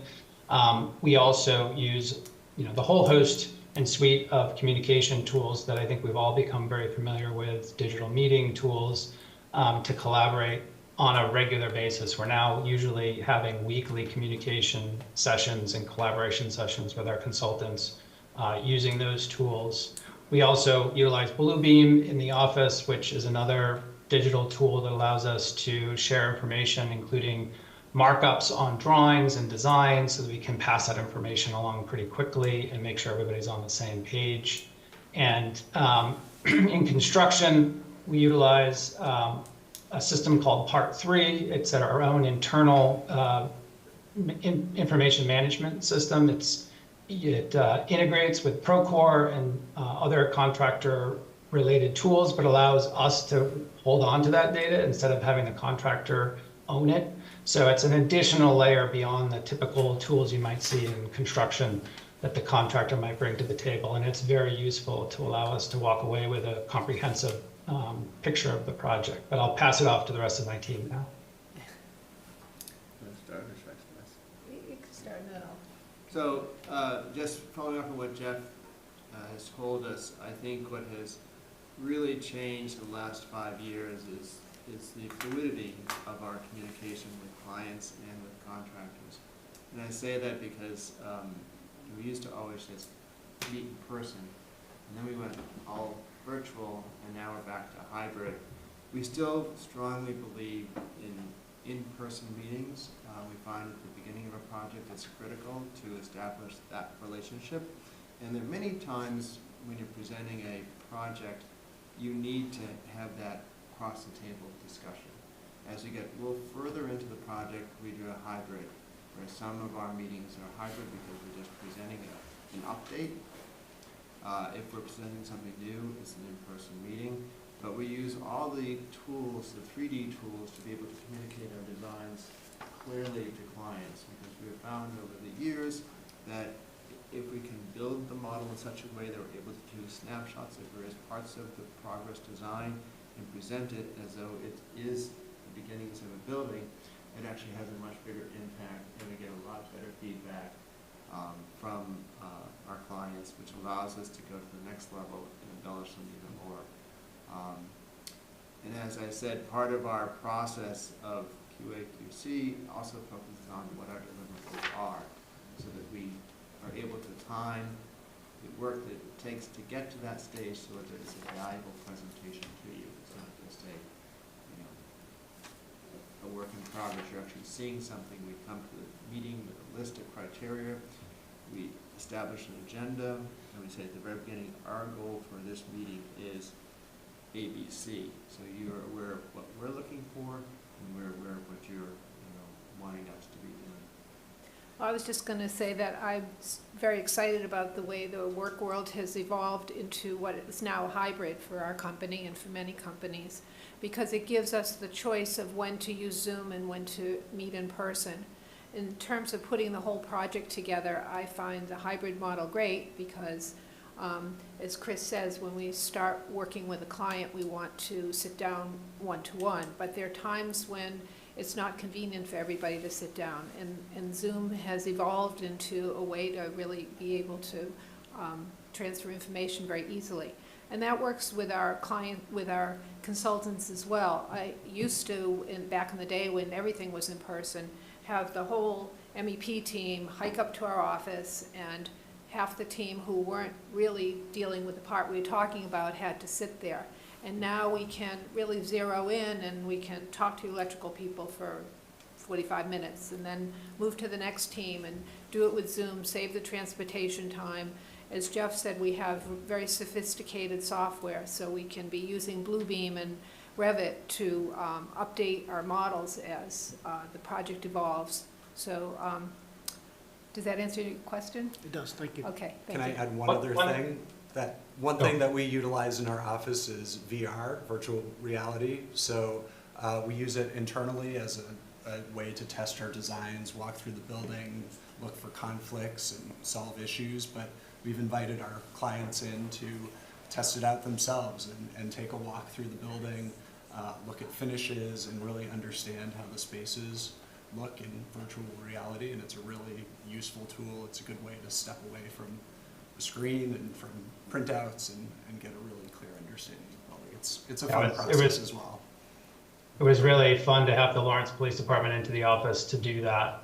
Same thing as Peter described. They came in, chief came in, everybody, from the city came in and got to wear the headset and walk through the building. We set up a few different spaces for them to walk through, and it was really, a great process because there were certain aspects that we were concerned that they weren't understanding as well. And once you go into VR, they were immediately able to understand what they liked and tell us areas that we'd like to tweak certain things. It was really a crucial part of the process. Thank you. Okay, for uniformity, Jamie, could you ask the question you asked both other applicants? Sure, through Mr. Chairman. So obviously post-pandemic, we've had a lot of cost increases go up and down and up and down, and they're still doing that with raw materials and all sorts of stuff within the construction industry. As we always know as well, there's going to be a loud voice in town for greater sustainability, also some that don't prioritize sustainability, and that's okay. We're going to get requests to go net zero, and I just wanted to get an idea from all of you, and you touched on it a little bit in your presentation. As costs are going up on buildings, and we want to get the building right, this isn't a blank check necessarily, but we want to get the building right for a long time. And as part of that, we're going to have to manage some of the cost increases, both probably from construction and the desire for many for net zero. How do you balance those two things, and what would be your approach on the net zero part of things in terms of the cost that obviously has gone up very, very, very high in the last few years on that issue? Can I start on that one? Yeah. Yeah, Ellen, I have two things, but Sure. you can go first. Well, I just want to say that I'm actually very volunteer-wise involved with the city of Newton that is using net zero for all our municipal buildings right now. And even though you may feel that there's a higher cost initially, there's payback. And so everybody understands that and is willing to look at the big picture. And when I was describing our process, I mentioned the life cycle cost analysis that we do with our engineers, and that's really pretty important. Because I think when an owner understands that, yes, I'm paying this much now, but I'm going to get it back in X number of years, it really helps the decision process. Jeff, I think you want to say some stuff. No, that was a great point because it segues really nicely into what I was going to say. One of the tools, obviously it's a life cycle cost analysis, and that usually ends up producing a result that on many projects, police stations, ends up being that the first cost, the cost to actually buy the system, and could be potentially cheaper than all other available options. So not just including the life cycle payback, but the actual first cost of it for doing something that's highly efficient. Heat pump technology is really been a game changer in that aspect. Now, there's many different opinions of whether heat pumps are the right technology to use, and we definitely want to have that conversation with you and go through the different options. The other thing that I'll say is that, often for a net zero building, we've been trying now for several years, maybe almost a decade, to try to build a net zero public safety building in Massachusetts, which is a challenging concept because the ones that we've seen done in the country have been in areas where they can put in a lot of PV, photovoltaic panels, and take off a lot of that load onto the PV. And of course, a police station, while a big building isn't a big enough building to host that many PV panels, and you just don't have that much land in Massachusetts to fill up with PV. We've done a lot of testing of our building designs, and they are very efficient for a police station. I think the average in the country is somewhere around an EUI, which is a energy usage intensity metric, is somewhere in the 80s or so, average building, and our buildings are routinely coming into the low 40s or even the 30s. Now, of course, we want to get to zero, but these are 24/7 facilities. They're used all the time, and they're critical, mission-critical facilities, so there's certain things in terms of the energy usage it's hard for us to cut back on. But we have been striving on every project to try to incrementally get it a little bit closer, usually starting with the building envelope, the things that hopefully throughout the life of the building won't change. You can change an MEP system or an HVAC system, but you really don't want to change the facade of the building. You don't want to change the windows, the insulation, the all-important air barrier of the building. And to that extent, we even in Lawrence looked at briefly with the state DCAM that was involved in that project using a passive house approach to the project, which they weren't quite ready to do there, but definitely focuses on the tightness of the envelope being the defining characteristic, which is essentially built into the construction cost of the project and doesn't really cost anything extra. It's just paying close attention to it and making sure you're achieving the results that you've designed. Thank you very much. Thank you, Mr. Town Administrator. Let me just go to Joe quickly, because I know he has a hard one. So Jeff, and the team, I've worked with your group previously, and one of the challenges, and it's not just, you know, your design team, is post-occupancy deficiencies, and how do you best deal with them once the contractor and the subcontractors have left the site, short of just a warranty log and the tracking of those warranties? How do you best resolve those issues? Sure. I'm going to throw it to Chris because I know he does this a lot on his projects, and maybe Chris, you can talk about some of your experience. Sure. Well, the first thing that we emphasize as we approach the beginning of closeout is that contractually closeout ends the job when you get your warranties. But that doesn't mean that we can't be involved with you as you go forward. So we really, really stress the importance of keeping us in the loop and making sure that if issues come up, no matter what they are, that we're also on that first line of call so we can actually engage again. Because we feel as though the first number of years after the building is occupied, there are a lot of issues that come up with lighting and HVAC and sometimes water infiltration issues. And if they're not addressed in a methodical way with people who built the building or designed the building, then you're using an outside source who's spending time trying to find those deficiencies. So we just make that a priority, and actually just recently we were able to solve a water infiltration issue for a fire station in the Northwest community that had been struggling for years. We were actively involved with the manufacturer of the roofing system and the roofing sub and the HVAC engineer, because there were a lot of penetrations for various systems that were installed. And we were able to, after many attempts of doing our own flooding of the roof, found all the issues, fixed it, and now the building is completely tight, and they're so thrilled about the better phone call too, leaking. But that's very important. One thing it ties into with sustainability and energy is that we put a lot of emphasis in our office from the very beginning of developing really good building enclosure. If you don't have a good building enclosure, and that's the roof, and the transitions, roof to wall, wall to foundation, and under foundation, if you don't have good enclosures, you're going to have issues. So we find that that's actually a really critical part of our building designs. And it doesn't just mean the outside skin, it's the 4 or 5 layers until you get to the structure that are equally important. And so that's one way that we can minimize that risk. But again, we don't want to be hearing about 2 or 3 years down the road that they're doing something that we haven't heard about. We really want to help. I have one follow-up question with that. Please. So there are general contractor building costs that we're going to encounter, and then there's going to be soft costs. Part of those soft costs are some of the vendors that the police department and the operations are going to want to engage with. How do you coordinate those entities into your building structure? Pre-installation meetings. And our specification addresses that at the very beginning in Division 1, where there's a whole section that talks about the ability for the owner to bring in their own consultants to do their own work.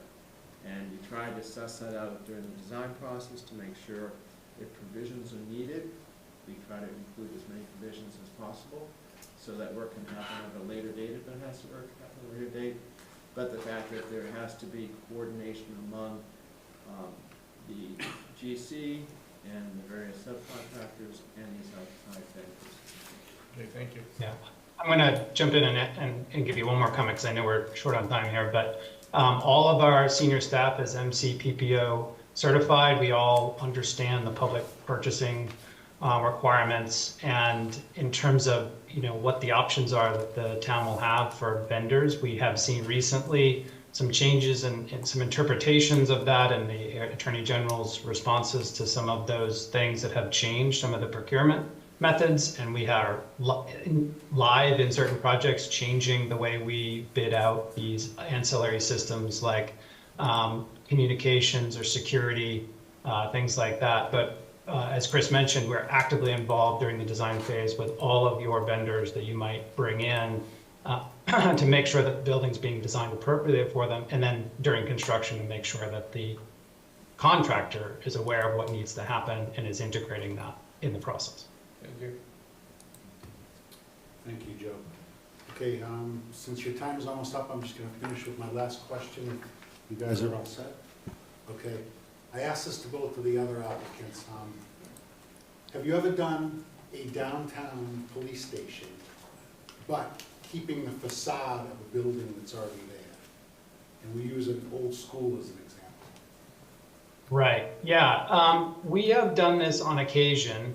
Police station, not so much, but we are actually currently, Peter's working on it, doing it with a fire station where, and it's interesting you should say this in terms of a public safety building, because there's actually a requirement, a structural requirement for seismic loading on a building that has to do with lateral loads that typically a lot of old buildings can't meet. Unreinforced masonry can't meet these new modern requirements for public safety facilities.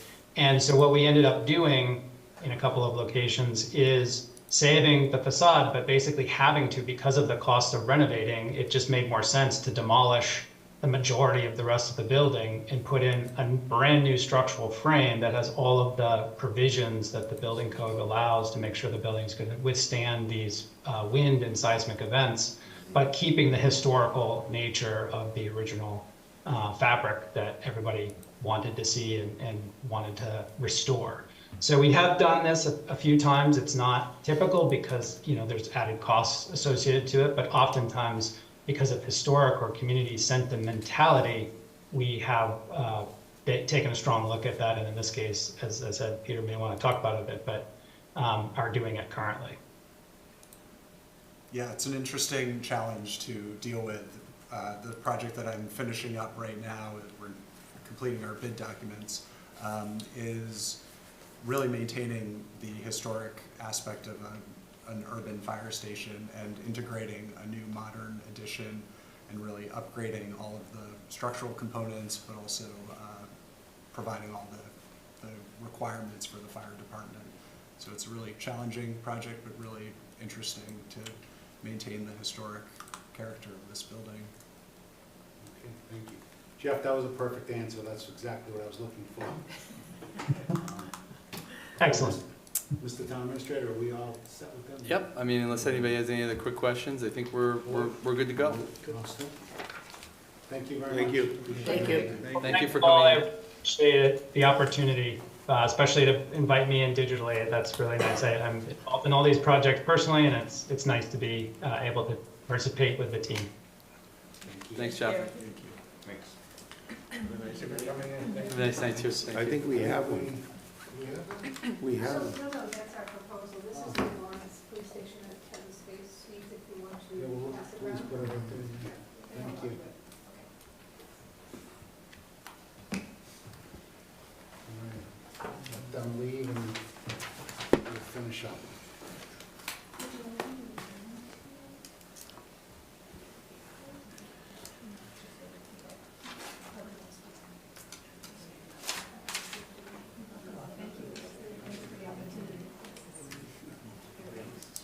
Good job. Thank you. Thank you.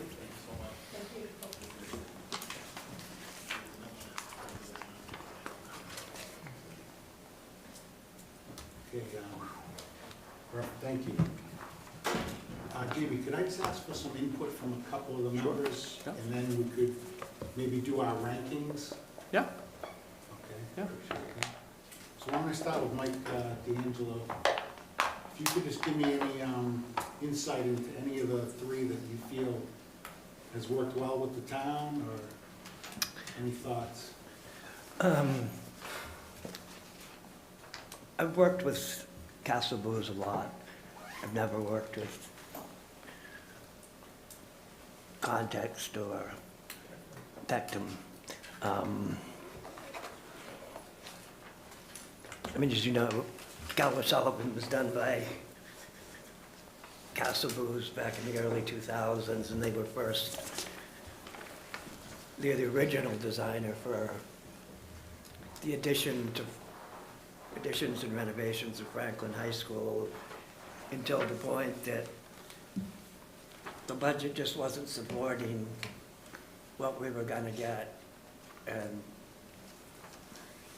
which is an interesting thought, but Michael McCune had actually was the principal in charge and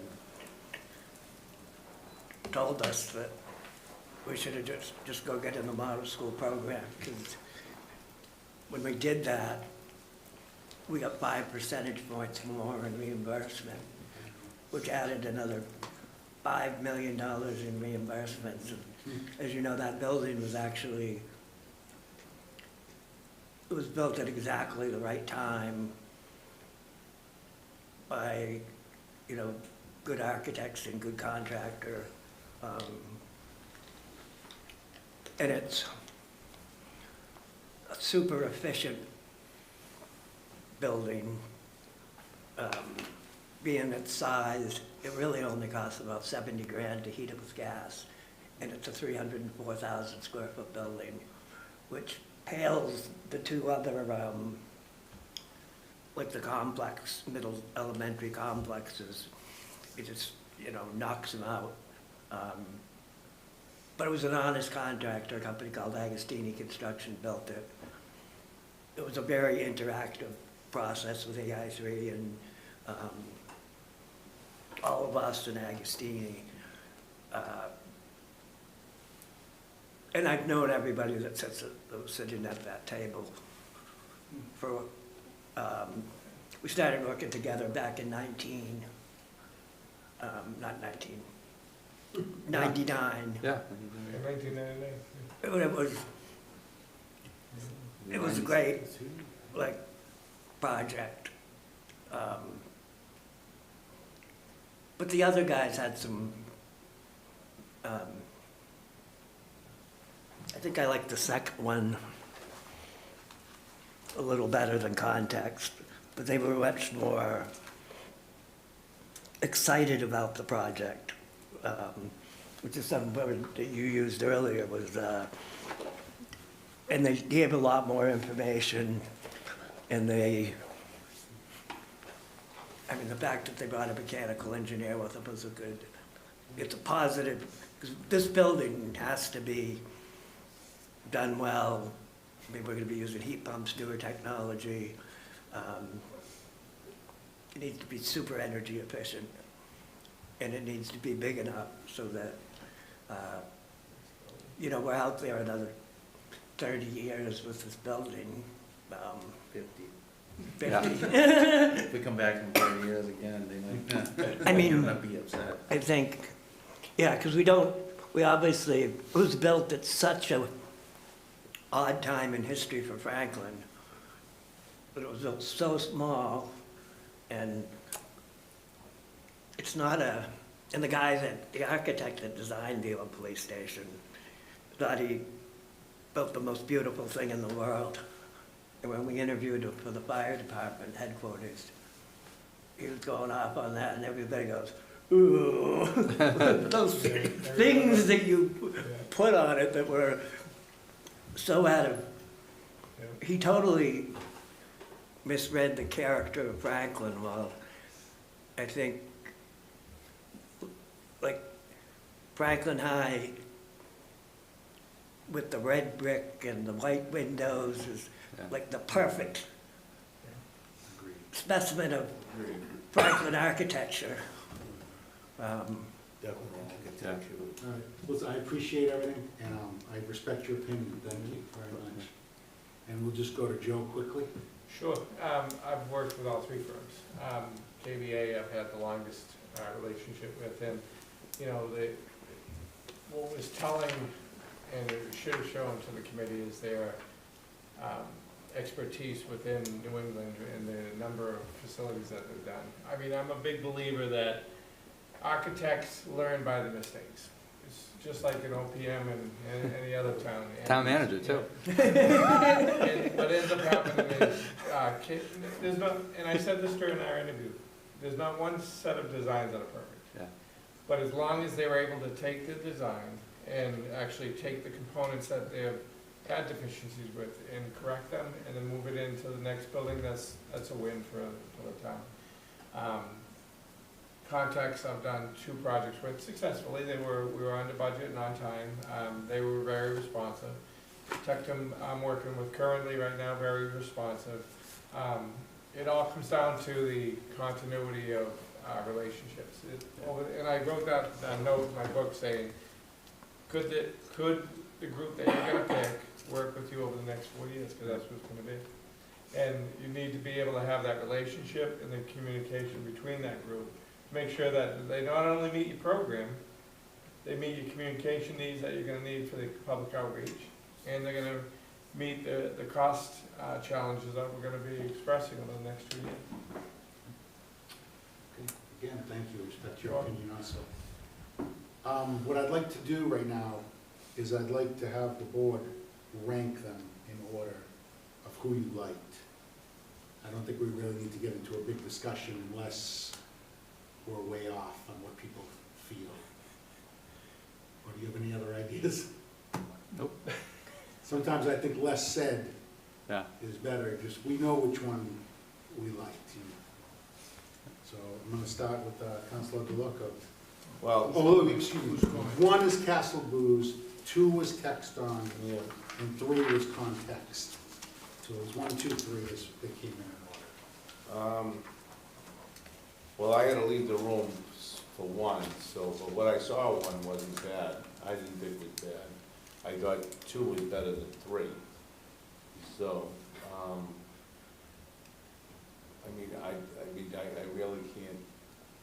I really can't vote on 1 because I left because I had an emergency, so. I mean, but I did like 2. I thought 2, I thought the project guy would be able to sell to the community better. Okay. He'll be a tiebreaker. All right. Probably Deputy better Chief. than me. I would rank them KBA #1 for a couple different reasons. They're close. Office in Foxborough, they have ties to Franklin. They know the challenges here in Franklin. They were very upfront about website and public exposure, and they did Needham PD. If we can get Needham PD here, I'd be very happy. We toured it, it's a very nice building. #2 would be Tecton for me. And then, because they did Shrewsbury, another building that I thought was very nice. And 3rd for me would be Context. Well said, thank you, Deputy Chief. Mr. Primo? I think in the order that they're listed, #1 KBA, 2 Tecton, and 3 Context. Context just didn't seem very excited to be here. Totally get that. But I love KBA's presentation quite a bit. Thank you. I'm Tecton #1, KBA 2, and Context 3. Hi, Chief, your turn. Yeah, KBA would be my first choice. A lot of new facilities I go into, I talk to the chiefs, I'm like, who ended up doing your design? They're like, Kessel Booze. Pretty much what they say. I like the fact that they do have ties to the town, that Mike has worked with them in the past, that Joe's worked with them on a number of different occasions as well, not just a couple, but we're talking, several.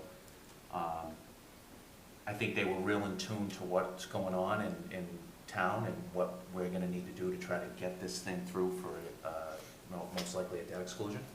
And I think that they're gonna be able to assist us with that probably better than the others, and that's gonna be the biggest thing. I mean, I think they all talked about some of the same things when it came to, technology that they use to be able to do the virtual reality sounds amazing, and all that, and all the different tools all seem to be the same, but I think they're gonna be a little bit more in tune to, what we need to be able to get this through, because that's gonna be the biggest stumbling block, so to speak, in this whole project, is getting the community to believe that we need a new place, and it's worth the money that we're gonna have to probably spend on it. So I would go with, in the order that they interviewed, KVA, Tecton, and Context.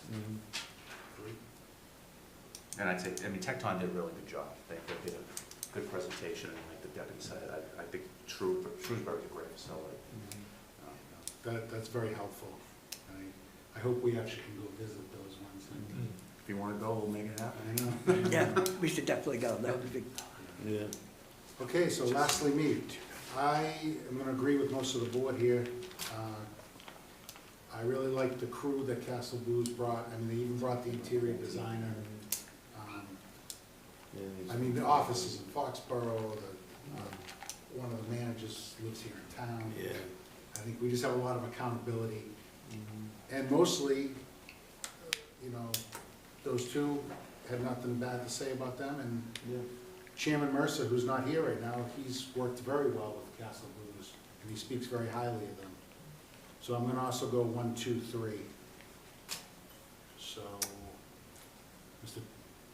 Good. Nope, great job, Mr. Chairman, and I am a voting member. I Some apologize. people, it's okay. It's odd because usually we had a couple of other members and I get kicked over here and Joe's playing the town attorney tonight.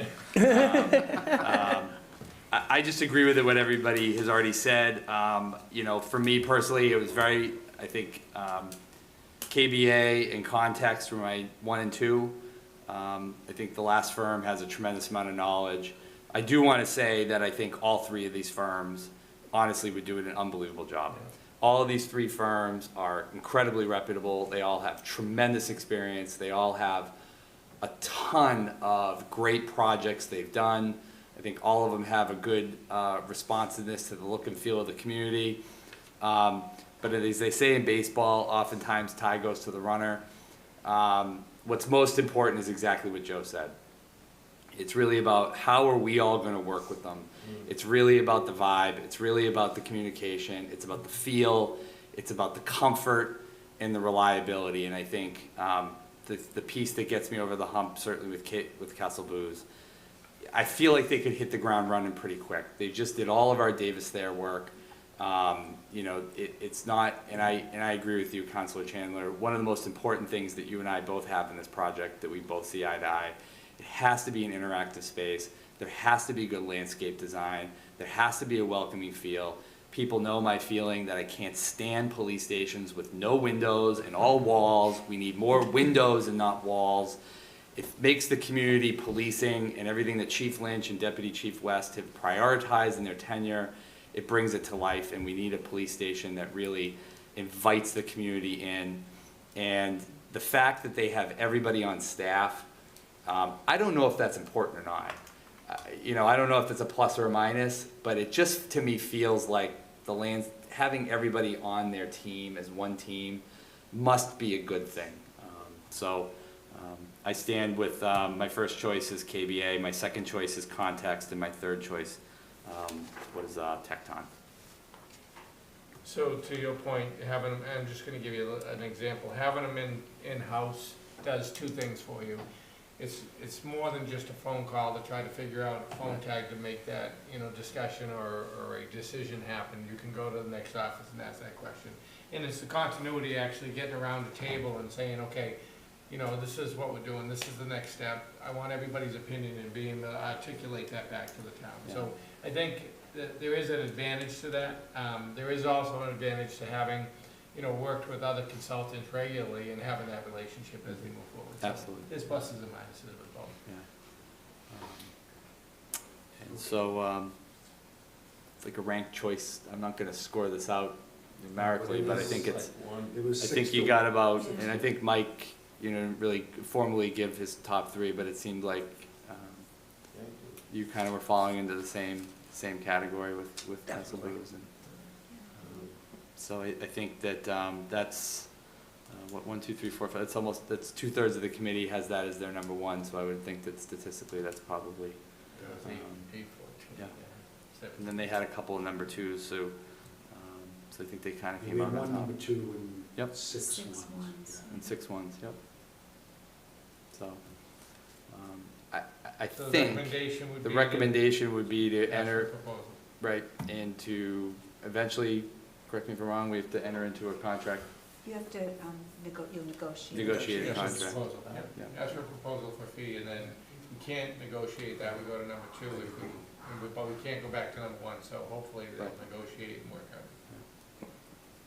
So, Okay, so we do not need that vote count, we don't need a roll call vote or anything, I believe we do, okay? yeah. We do that. Yep, I think you need a roll call to enter, accept the proposal from KBA and to enter into contract negotiations For architectural services. for architectural services. Okay, so we need a motion. So, we need a motion to accept KBA as our architectural. Yep. For architectural services Services and enter into contract negotiations. and enter into contract negotiations. Second. So, Discussion? Seeing none? All in favor, say aye. Aye. Opposed? Opposed? None? No, say opposed. Opposed? None. You guys have it. Okay. That's it. Make a motion, we adjourn. Second. All in favor? Steve has a parliamentary question. Debate. I didn't go to the audience, I apologize. Just a clarification question. So there was 8 voting members, was 8 nothing? 1, 2, 3, 4, 5, 6, 7, 8. Eight. Correct. Thank you. You're welcome. Okay, everyone was in favor of adjournment? Yep.